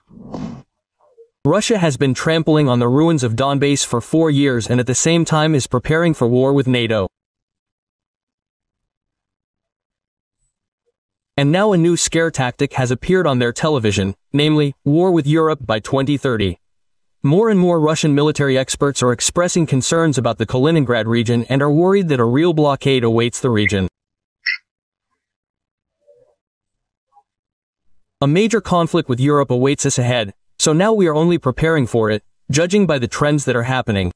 The situation is quite alarming. But there is another monkey with a grenade, in which everything is being armed, and armed. These are the Europeans. They are really going to fight us at least there by 2030. Why are Estonia and the Baltics really mining the borders, really laying dragon's teeth? Then there is the answer to the question. Of course, there is, because sooner or later they will blockade Kaliningrad for us. The enemy has already announced that he is preparing for war with Russia by 2028 to 30. How will they achieve this? Either by blocking the Kaliningrad region, or by violating the rights of the Russian-speaking population in the Baltics, or by violating the rights of polar bears there, or is it? Not so important. It is not so important, but the goal has been set, the task has been set, the goal has been set to prepare NATO for war with Russia. 28th, 30th year. Klopov is concerned that many are satisfied with at least such an offensive, which does not quite correspond to the status of the second military force in the world, and called on the top leadership to change their approaches for more effective conduct of military operations. Therefore, based on this, one cannot say, but it is necessary to once again raise the issue of changes at the front, a change in this position. Maybe someone is satisfied with this, that thank God, that at least we are advancing like this, without any breakthroughs. We have talked a lot about the lack of space, the unmanned nature of the work equipment, the role of artillery in modern warfare, armored forces. But nevertheless, we also have a general staff, which leads both academies and research institutes. We need to get out of this situation, this creeping offensive, new forms and methods of using troops. And, accordingly, based on this, it is necessary to return again to the issue of destroying the leadership. Here Israel showed us that they practically beheaded both Qasser and the armed forces of Iran. That is, after so many years, Russian television still does not understand how they can defeat Ukraine and how they can change the methods of waging war to achieve results. After all, the creeping offensive suits everyone, despite the colossal losses and depletion of the economy. We have such an old, well, this is not a proverb, not a parable, but an old rule. Where the foot of a Russian soldier steps, ours steps. This is just an amazing. Putin said that he is ready for negotiations with Zelensky, but there's a nuance. Well, this is dangerous. We are ready to meet. I am ready to meet with everyone, including Zelensky. If the Ukrainian state trusts someone to conduct negotiations, for God's sake, Let it be Zelensky, Putin said in a conversation with journalists. For God's sake, let it be Zelensky. That is not the question. Who will sign the document? God, I'm finished. According to Putin, the main question is who will sign the documents. He again spoke about Zelensky allegedly being illegitimate. Moreover, Putin threatened to worsen the situation for Ukraine. If Kyiv refuses to negotiate with Moscow, they will not negotiate, the situation may change for the worse for them. There is no need to drag it out, we need to sit down and negotiate, the head of the Kremlin said. If we continue to fight further, and many watch, some in quotes, on TG say that we can fight forever, this is nonsense. And we have very strong large losses.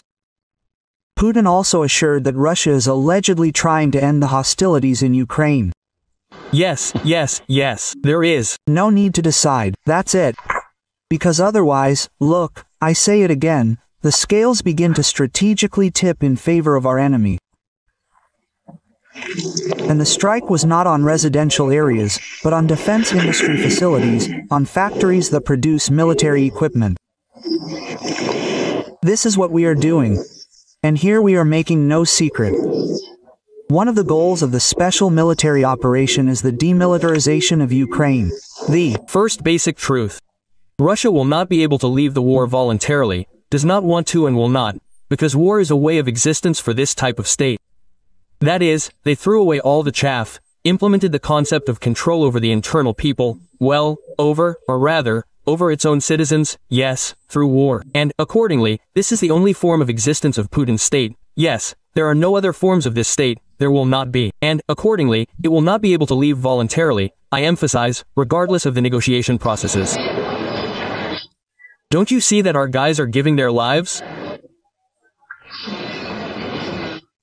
They are not just speaking out, they are not just talking, but with their lives they are defending the rights of not only the African continent, but all people on our planet.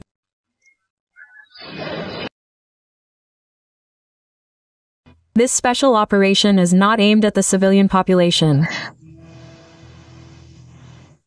It does not pursue the goal of seizing the country's territory. And our army did not come to seize, but to help. Don't you think that Ukraine is still an ambition, an unhealthy ambition of one person in the Russian Federation? Regarding the regions that we consider ours, I consider the Russian and Ukrainian people to be one people. All of Ukraine is ours. Wherever the foot of a Russian soldier steps, that is ours. We do not have the goal of taking money, but I do not rule it out. The Russian and Ukrainian people are one people. In fact, in this sense, all of Ukraine is ours. If he used to say that they are a brotherly people, now lately he has been saying all the time that they are one people. What can I say? Putin's goal from the very beginning was all of Ukraine.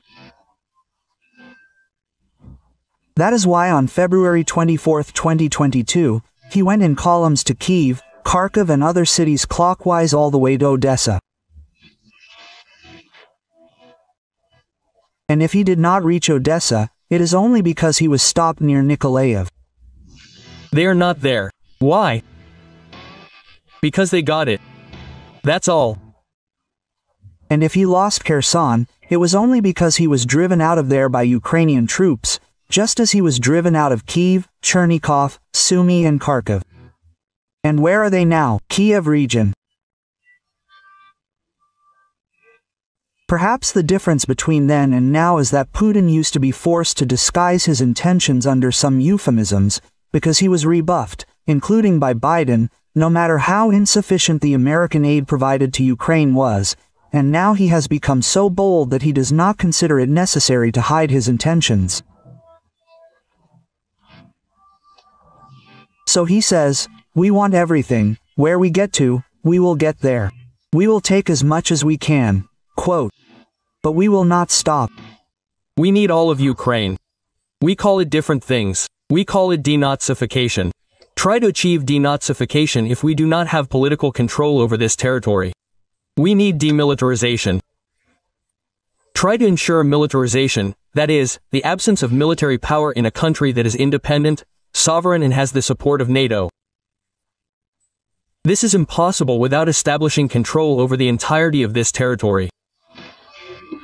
Not Lugansk and Donetsk will be ours, but all of Ukraine. And all of this is more than Lugansk and Donetsk. But there is a nuance. I want to take and I can take. These are different things. And the difference between these two things exists only thanks to the Ukrainian defense forces, which are holding back the Russian occupation army on the borders where the fighting is now taking place. Therefore, all these years, the number one task for the entire free world has been supporting the armed forces of Ukraine. After all, Putin's want is not limited to Kiev, Kharkiv, Sumy or Lviv. It extends to Vilnius, Sri Lanka, Tallinn, Warsaw and other European cities. The Atlantic. That is, in theory, until a Russian soldier is stationed as a garrison and cooks porridge to feed the liberated residents of Berlin, Paris and Lisbon, these bastards will not calm down. This year we are advancing 5 times faster than last year. We are great, we have accelerated, but at this rate, if we are to liberate the entire Donetsk region, it will take 3 years or more. Just in the Donetsk region, I am 30 meters km per day. It's just pure mathematics. The advance of the Russian occupation army in the Sumy region, if not stopped, then at least localized. Unikovka is now turning into Novy Vovchansk for the Russian army. There is no threat of capturing Sumy, only shelling. The Ukrainian army is holding on, but desperately needs international support. For us, Ukraine is a source of danger, and the SVO began because of this, and Donbass fought for this. For 8 years, it resisted the spread of the threat from Kyiv, from Ukraine. And it must end precisely with the elimination of this threat. That is, we are not discussing issues of constitutional territories. They have already been enshrined. We will not discuss them in any format. There are simply no negotiations on the status of the LPR, DPR, Kherson, Zaporizhia, Crimea. There is no point. We do not discuss. We can only discuss things that are related to how life will be organized in the territory that is not yet under our control.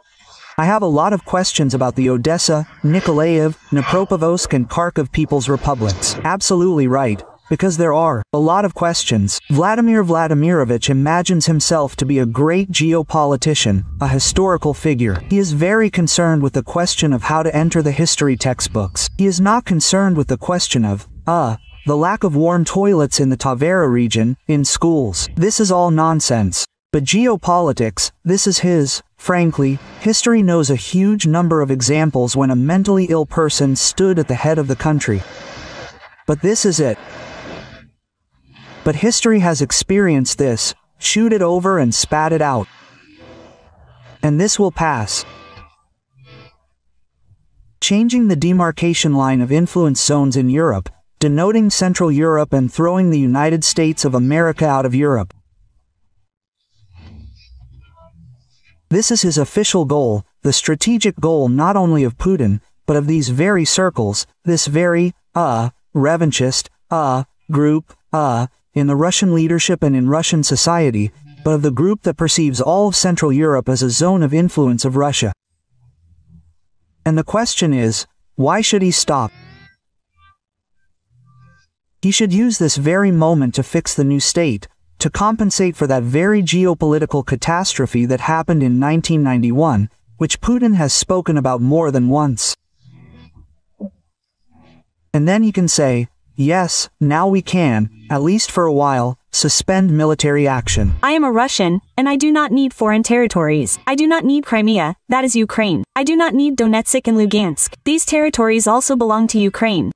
I do not need the territory of Mariupol or other cities occupied by a criminal state. I do not understand why I should expand my borders if my country is dying out, degrading and overgrown with hogweed. I have no doubt that my country's soldiers should not be on the territory of Syria, Georgia, Ukraine or other states. I did not give my permission for my contributions to be spent on missiles and shells that fly to foreign countries, killing hundreds of thousands of people like me. I do not understand how my compatriots even explain to themselves the need for wars and the need to seize foreign territories. How did they come to the conclusion that with weapons in hand you can bring love, kindness, and freedom? How can you call occupation, murder, violence, torture, and other crimes the Russian world?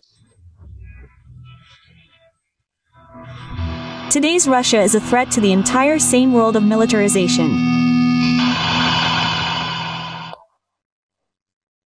And now it is returning to Europe, and not only in the Baltic countries, in Poland, but also in Germany, in France, in Britain. We must be prepared for the fact that these very serious opponents will gradually recreate their large armed forces, and turn economic difficulties into a system of step-by-step mobilization economy.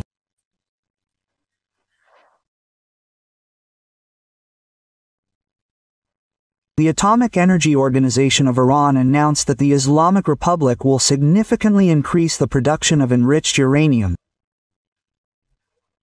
A new enrichment facility is being commissioned on a previously prepared site. The first-generation centrifuges at the Fordow facility will be replaced with new sixth-generation ones. And some small things. We will reduce cooperation with the Megate, send inspectors. Our response to the Zionists and the Americans will shake the foundations of the universe, the pillar of sacred fire and blah blah blah. In general, the Khamenei people need additional penetration. Note that the U.S. strike on Iran did not involve 3 aircraft carriers and their escort ships, and they are there. And since strategic aviation has already been used, they are there for a reason. One can fully expect an even more massive strike. We once offered our Iranian friends to work in the field of air defense systems. Well, the partners did not show much interest then. Well, that's all. As for the treaty we mentioned, about strategic partnership, there are no articles related to the defense sphere. That's the second thing. And thirdly, our Iranian friends are not asking us about this, so there is practically nothing to discuss.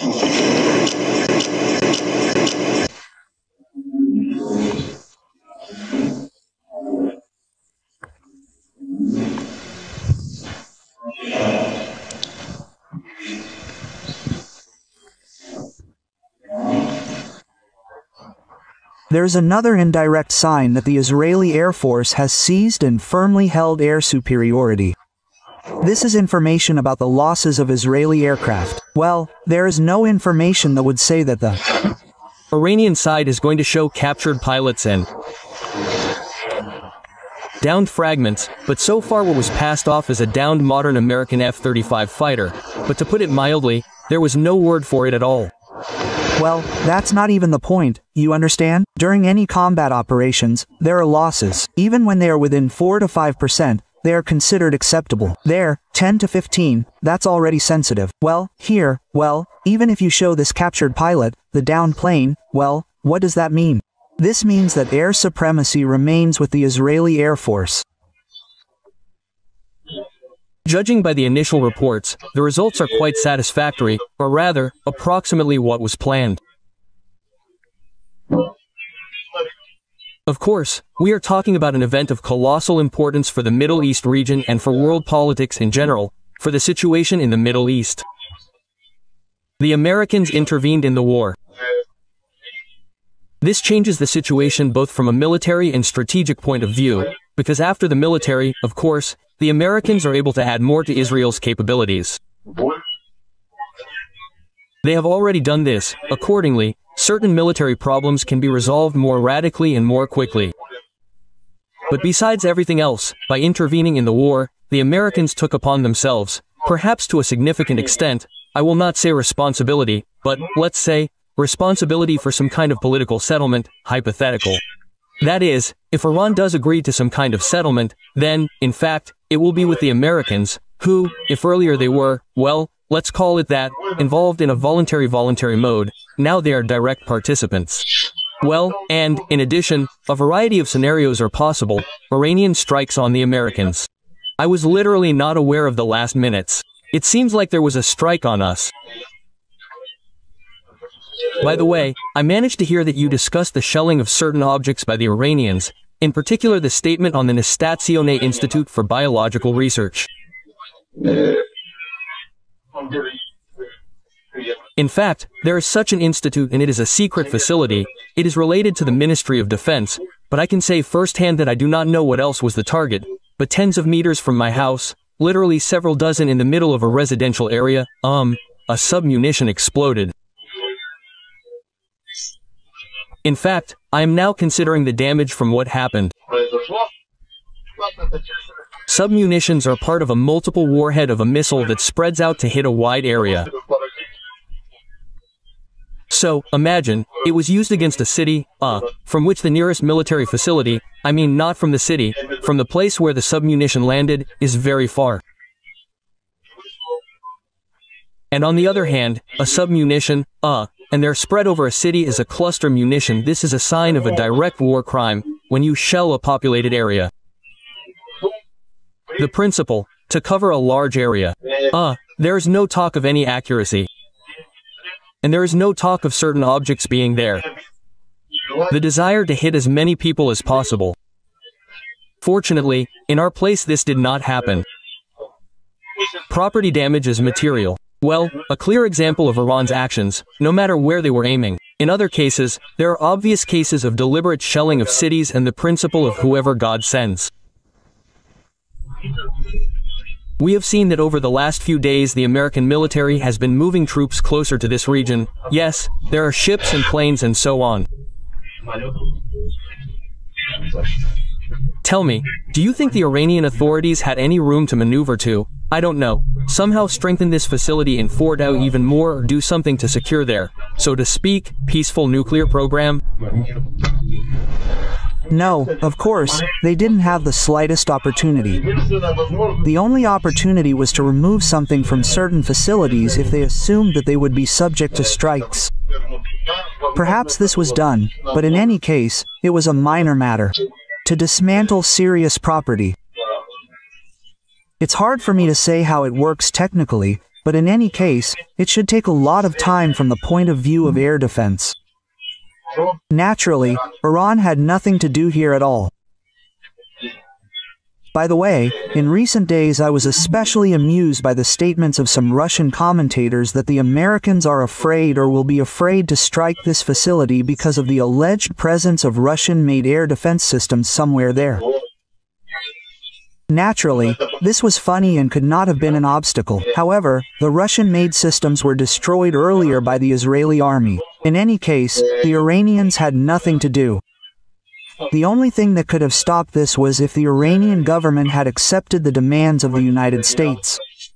We understand this today, but they were not going to accept them. Either they did not believe that the Americans would dare, earlier, they did not believe that Israel would dare, or they believe that no matter what, we will not give up enriching uranium and are ready for an escalation. They have already received an escalation. And how can Russian people who have disgraced the great aviation industry calmly walk the earth?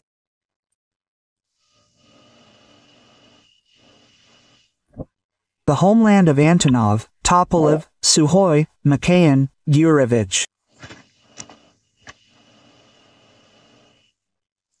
And now someone appears and says, well, here and their billions, it didn't work out.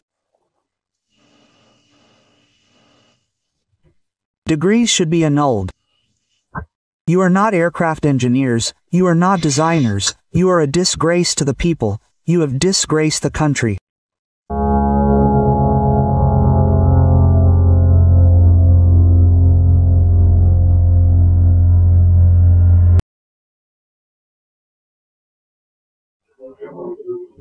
Said that vodka supplies to the Republic of South Africa have already been established. You know, this is a very correct, serious step. Why? Because if you drink vodka, as we say, you need to have a snack with something. And therefore, meat products will certainly follow. That means grain supplies. That's a plus for grain supplies.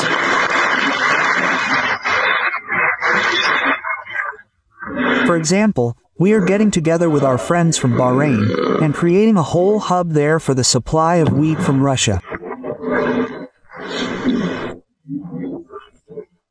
Glory to Russia. Glory to Russia. Glory to Russia. Russia, we have come today because we understand that this is the last battle. In fact, the last battle of our people, and not only the Altai people, but all the peoples who live in the Altai Republic, and in principle in Russia. The Moscow authorities have driven Altai to despair. Probably the most massive rally in the last decades took place in the capital of the Republic. Thousands of people appeared on the streets of Gorno-Altaysk. They are demanding that their republic be protected from the tyranny of Moscow bureaucrats. The authorities cut the constitution of the Republic and removed the words about territorial integrity. According to our constitution, the only source of power in the country is the people. The state consists of basic concepts. I'll tell you, the people and the territory. If there is no territory, if there are no people, such a state no longer exists. And today I see that this process is in full swing. Apparently, Moscow does not like the fact that Altai exists at all. The security forces put pressure on everyone who tried to speak out against such an initiative, and such impudence brought people to the boiling point. The people understood that they need to defend their republic and stand to the end. Today in the Altai Republic we see how our people are disappearing. People are leaving the republic because they cannot find work here, because they cannot realize themselves here. And we are losing territory. And do not say that the locals are selling it. Yes, they sell because it is economically difficult, but it is 20 to 30%, and 70 to 80% goes either through auctions or to investors for their regional investment projects, as they call it. That is where the land goes. And it is not you and me who sell it. That amount cannot be sold. We need to understand that you and I should not just speak out, just stand here and leave. No, we must achieve our goal to the end, because there is no way back. Last week we said how the Altai people blocked the federal highway. They were protesting against the municipal reform in the Rio head of the Republic, Andrei Turchik. Intimidating people, the Tsar's henchmen grabbed the activists and dragged them to hell. The result was unexpected for the authorities. The Altai people were not afraid and came to the court building to support the detainees. Then the authorities pulled up another portion of Derzhimort, and this has already caused mass protests against the reformer. Video messages, pickets, posters even appeared on trucks. The capture of one of the drivers was led by the head of the Criminal Investigation Department of Gorno-Altaysk himself. In the Rio, the governor called on the rebels, was imbued with the spirit of the sacred Altai and promised to make important amendments to the law. But can he be trusted? Do you remember the April protests of the Altai people? Then Turchik removed the words about territorial integrity from the constitution of the republic. This is a betrayal of the region. The protege in Moscow cannot be trusted. He is only an executor of the will of the federal center, whose dream is to destroy the national entity. This is not a whim of the Pskov thief Turchik. This is a federal special operation. In Caucasia, despite the resistance of the governor, they have already adopted a law abolishing two-tier self-government. The Supreme Council of Caucasia, which is almost entirely a member of the United Russia Party, tried. Opposition Deputy Oksana Razvarina correctly stated that the law removes citizens from participation in governance. Now the main challenge for the domestic economy is the transition to a sustainable trajectory of balanced growth. I want to emphasize this. On the trajectory of balanced growth, we must ensure high-quality, intensive dynamics in the real sector by modernizing production and increasing labor productivity. And it is better, of course, if this is done not in an intensive way, but through the introduction of new technologies. Why are there protests against a single-tier system? It is based on the principle of binding to the population, not to the territory. People understand that this is the centralization of power, this is a single management of everything, and first of all, the budget is very important. It does not take into account the specifics of the territories and the needs of the local population. This is preparation for consolidation, the purpose of which is to destroy the historical and cultural identity of our peoples. Let's remember the unification of the 2000s. What was the result? Phew. The annexed districts are experiencing demographic degradation. For example, more than a quarter of the population left the Koryagsky district after consolidation. The Komi Permyk, Taymyr, Ustorda, Buryat, and Evenki Okrugs have also lost most of their population. But the autonomous okrugs that resisted unification show a completely different positive trend. A single-level system of governance destroys villages and towns. Doctors are leaving, schools and kindergartens are closing. People are being deprived of their right to choose. If the Altai Republic is united with the Altai territory, the Altai people will make up about 1% of the population, the rest will be Russians. And while living people will turn into a small problem at the level of statistical error. The Altai people are not fighting against reform. They are fighting for their survival against the evil empire. It is not similar in terms of territory. This is a competitive advantage. Even the Russian Empire consisted of territorial units with a separate system of governance. There were provinces, the Great Don Army, the Kingdom of Poland, the Grand Duchy of Finland, by the way, with their own constitutions and parliaments. The United Kingdom consists of 4 parts, each with its own internal structure: England, Scotland, Wales, Northern Ireland. In addition, the Isle of Man, but the Channel Islands, Gibraltar. Smart countries change institutions to suit heterogeneity, looking for their own uniqueness. Social and cultural diversity are prerequisites for progressive evolution, for continued development. But this is not in Russia. While talking on camera about investments, innovations, in practice the authorities are trying to destroy diversity and turn everyone into one obedient herd, uniform. The Russian Federation has driven itself into a dead end of centralism, and any projects imply consolidation and other unitary, stupid strategies. Vertical thinking contradicts free natural development and brings the Russian Federation closer to collapse. Gentlemen officials, do not stop. In the fall, a new head will be elected in the Komi Republic. At the same time, the communists have a high rating. The authorities are afraid that they will not be able to count the election results correctly and therefore do not allow Oleg Mikhailov, a popular communist candidate, to register. That is, they do everything to prevent him from taking part in the elections. Before that, you were driven away by the rage of veterans of the so-called SVO, and they did not allow Mikhailov to submit documents. In support of the communists, they hold single pickets. Even the deputy of the State Council of Komi, Nikolai Brodenkov, joined the action, holding such a picket in his native Izhma. Despite total control, Moscow is losing power in the national republics. People are beginning to understand who Putin is and are ready to elect anyone, even communists.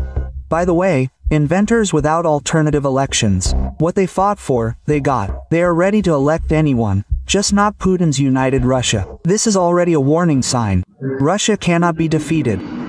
It can only be destroyed from within. Russian television continues to admire Operation Web and is no longer embarrassed to admit that it was a complete failure for them. Military correspondent Alexander Kotso said that the strikes on their airfields cannot be called terrorist attacks because they are military targets. What happened to our planes all over the country? I will tell you honestly, I am not inclined to, qualify this as terrorist attacks. We are, after all, at war. We have a difficult, protracted conflict with a very serious enemy. I am not talking about the collective West now, I am talking about Ukrainians in their purest form, and because they are a very dangerous, cunning, inventive and insidious enemy. And what are we hearing now? It turns out that it is not only the West that is a serious and dangerous enemy, but Ukrainians in their purest form.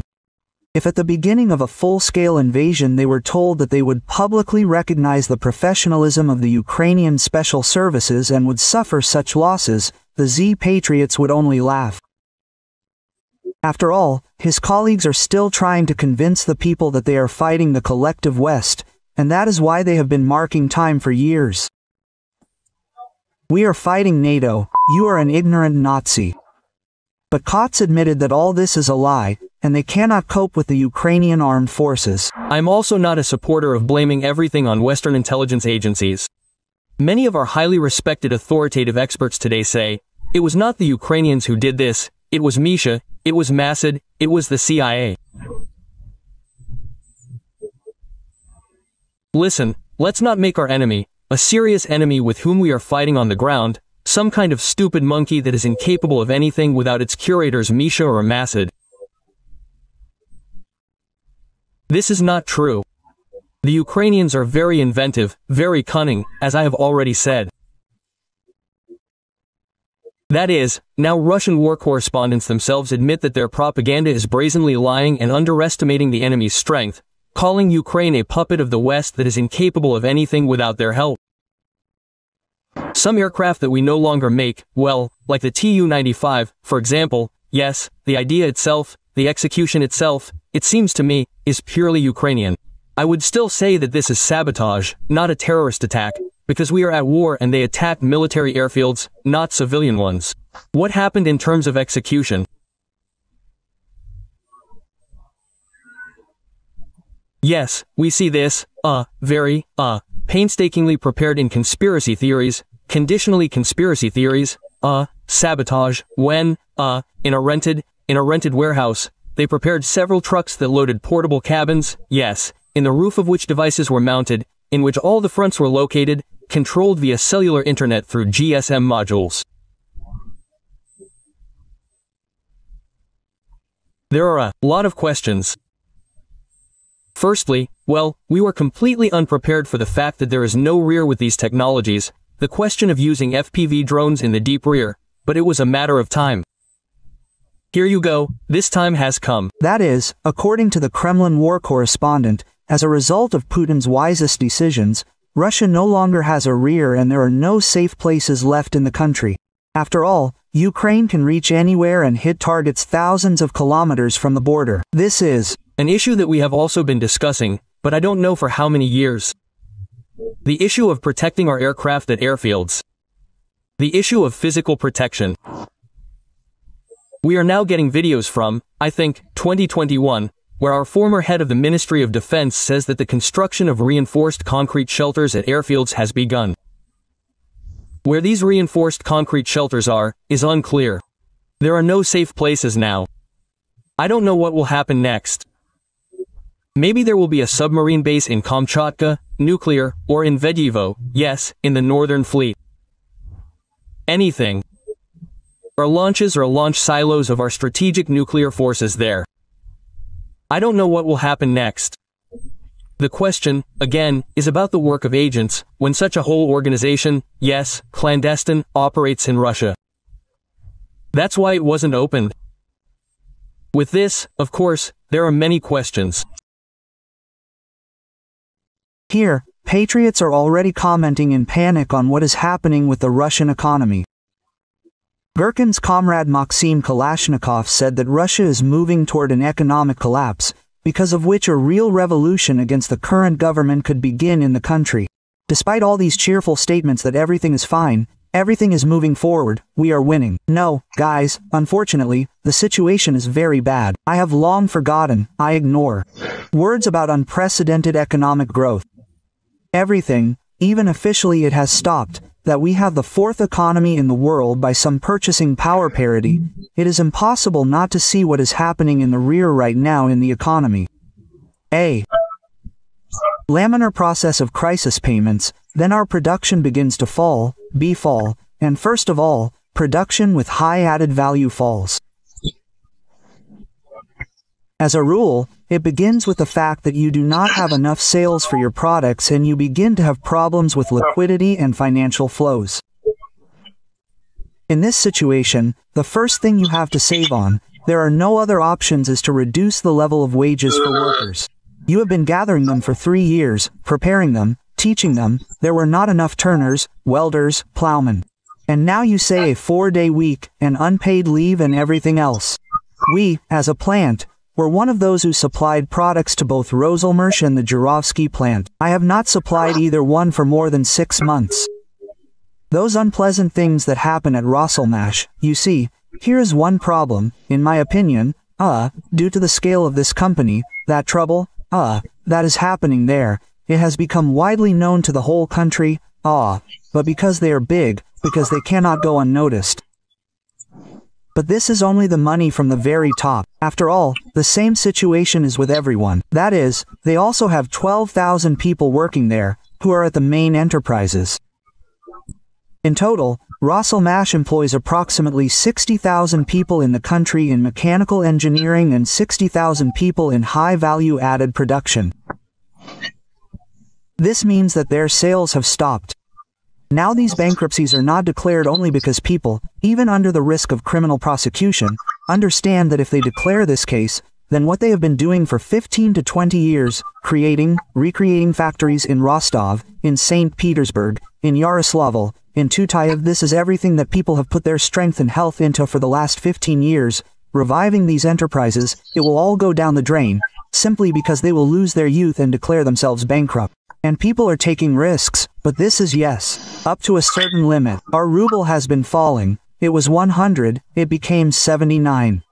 Guys, I want to ask, do you understand what this means that everything Chinese, which had duties from 0 to 5%, has become 25% cheaper on our market today? And then the question arises, are you still surprised that all our trucks have filled all the roads, and KAMAZ trucks are no longer bought in warehouses?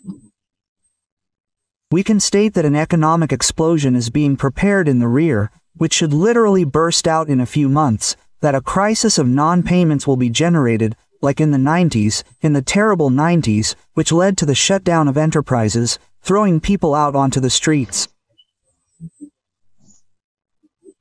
This is simply obvious. So it is surprising that the central government lives in some kind of cocoon and apparently does not understand this problem. Honestly, what is happening now, for me, clearly paints such a continuation of the Operation Web in our economic rear. Klupov stated that the occupiers are not advancing at all.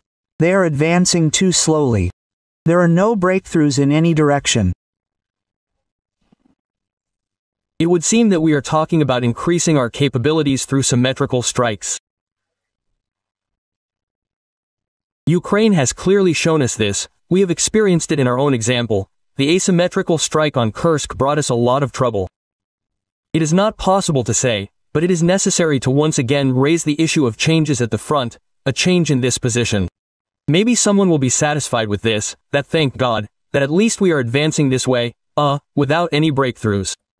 We have talked a lot about the lack of space, the unmanned nature of the equipment, the role of artillery in modern warfare, armored forces.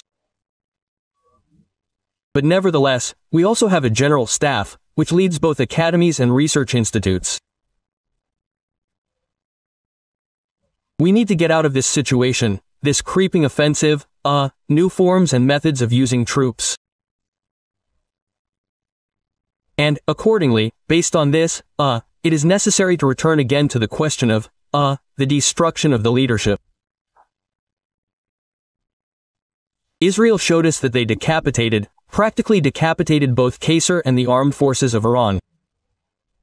The Second Army of the world is once again being called upon to learn how to fight from other countries. After Operation Spider's Web, the Zelenskys shouted that they should do something similar. Now they are looking at Israel in the hope that they will be able to repeat something and break through the front line. Of course, our military system against the background of what Israel is doing. I am not a patriot of Israel, but I must admit that this historical enemy of ours acts very, very effectively against the background of this word. We really should learn. Here, moreover, a very alarming bell has just sounded. A very alarming bell has sounded. In fact, Operation Spider's Web was repeated on a larger scale in Iran. See, how touching. But in fact, this is a model of nuclear disarmament. Nuclear missile potential can be increased by tens of %, and if I were our Bamanda, I would, of course, be scratching my head. Then Zetnik casually stated that Russia is on the road to collapse and will most likely have to be saved. Well, in general, if everything develops the way it is developing, then the Russian Federation will have to be.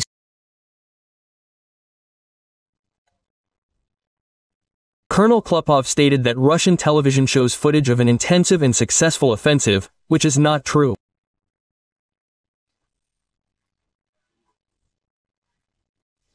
Assessing the situation on the fronts over the past week, one can conclude that the front, regardless of the fact that we have a rosy picture, rosy in the wrong sense, such a promising picture, is on television screens. In fact, the front is in a certain degree of stagnation. There are no serious activations visible in any of the directions. The front continues to move as it was moving with such a creeping offensive. Well, on the one hand, this is good, but on the other hand, the advance is quite slow. Pankin demonstrated the bright picture that Colonel Klopov spoke about. And all the same, the Z-Patriot needs the occupiers to do at least something that will please all the Z-Patriots. We are so tired of the lack of any big news from Ukraine that would, well, make us a little happy that progress is really happening. Yes, we are constantly talking about the fact that we are about to approach Sumy and not only Sumy. Every day there are reports of the capture of new settlements. But in such a way that it would really shake things up and spread across all the internet media, including Telegram channels, there has not been such news for a long time that would make every Russian person happy, yes, every patriot of Russia. The Zetniks continue to talk about the special Operation Spiderweb and want something similar to happen in Ukraine, to show the footage on TV. Information support for what is happening, we all understand, is very important. They have something to brag about, something to show the audience, yes, these, are smoking strategies. We too, need to show something. There should be some kind of picture so that you, not only here but all over the world, can see that there's a real heatwave going on in Ukraine. The cynical presenter liked the photos of the destroyed Kherson administration, and he wants to see more.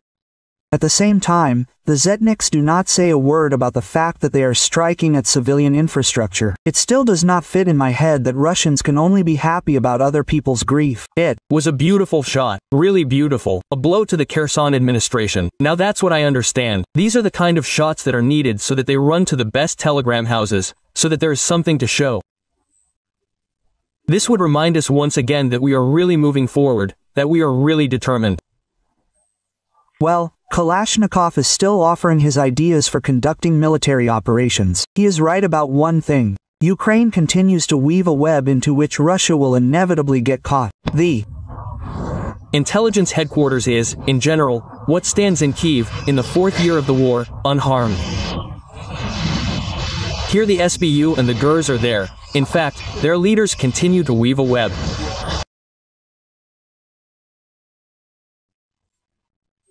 The so-called SVO has been going on for 4 years now, which is why even convinced Zetniks have questions. What are they doing at all and why are they not using their capabilities to the fullest? And here the same forbidden question begins to be born. Maybe they just don't have these capabilities? Colonel Rustam Klopov is perplexed. Why hasn't Russia delivered that crushing blow that would have accelerated their desired victory? We are not using all our capabilities, not all our resources. The disruption of logistics is also here, maybe, repeating itself. Yes, it can't be, but repeating itself. We have talked about this very often. We also talk about these notorious bridges across the Dnieper. And the whole war consists of 2 parameters. These are technical capabilities and political will.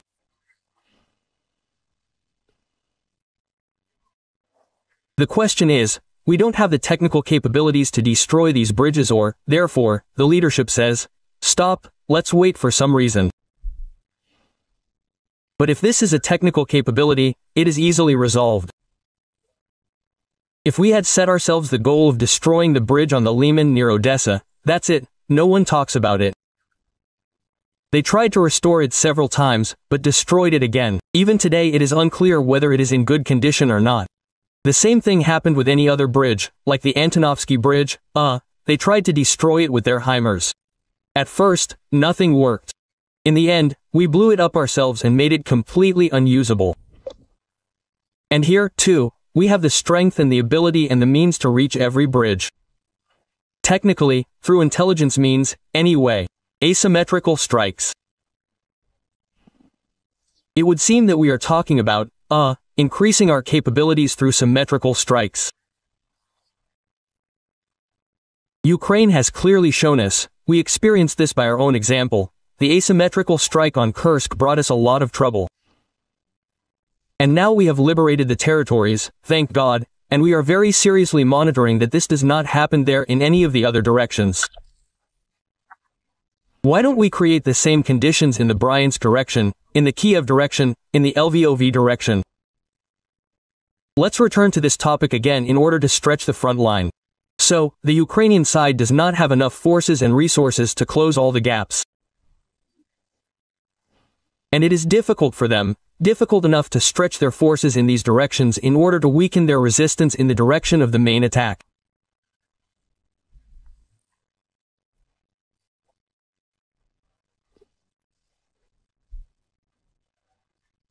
Now, after 3 years, the question arises of clarifying the military political goals, taking into account that, how NATO has performed as a whole, how individual states have performed, how, to what extent Ukraine's defense is being built and how effective, therefore, are the previously set goals, because they set the goal of denazification, they gave birth to a whole galaxy of followers of these Nazis, they set themselves the goal of demilitarization, they led to the complete militarization of both society, therefore, and the state of this country.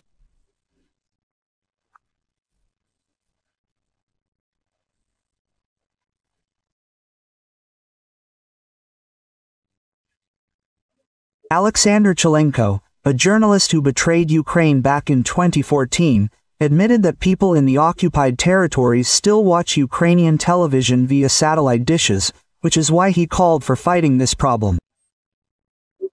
After all, these people can receive information about Russia's war crimes. 3 years after the restoration of historical territories with Russia, the Kiev regime does not abandon its attempts to influence the immature minds of newly minted Russians. What do you think is our propaganda, including in the media, coping with its task? Because it seems to me that we are not doing enough to convey our point of view, including to the historical regions of Russia. Even now, yes, after 2 years, well, then it was 2 years, and now it is the same, 3 years after the new territories joined the Russian territories. In many places, there are still Ukrainian dishes. They are popularly called Goronichi mountains. Well, they just have this kind of device, 3 heads, that's it, and they are called Goronichi. Thanks to these Goronichi, they are in villages, especially, yes, those near the front in general or in places where it is very difficult to get a signal, they receive a signal, that is, Ukrainian.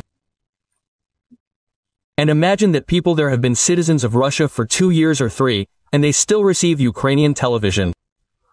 Yes, naturally, they form such a gestalt of ideas about the world around them thanks to, that is, Ukraine. Imagine that they, the Ukrainians, will talk, right? You see? Surprising, right? Surprising. It is also surprising to me. Nothing works in these places.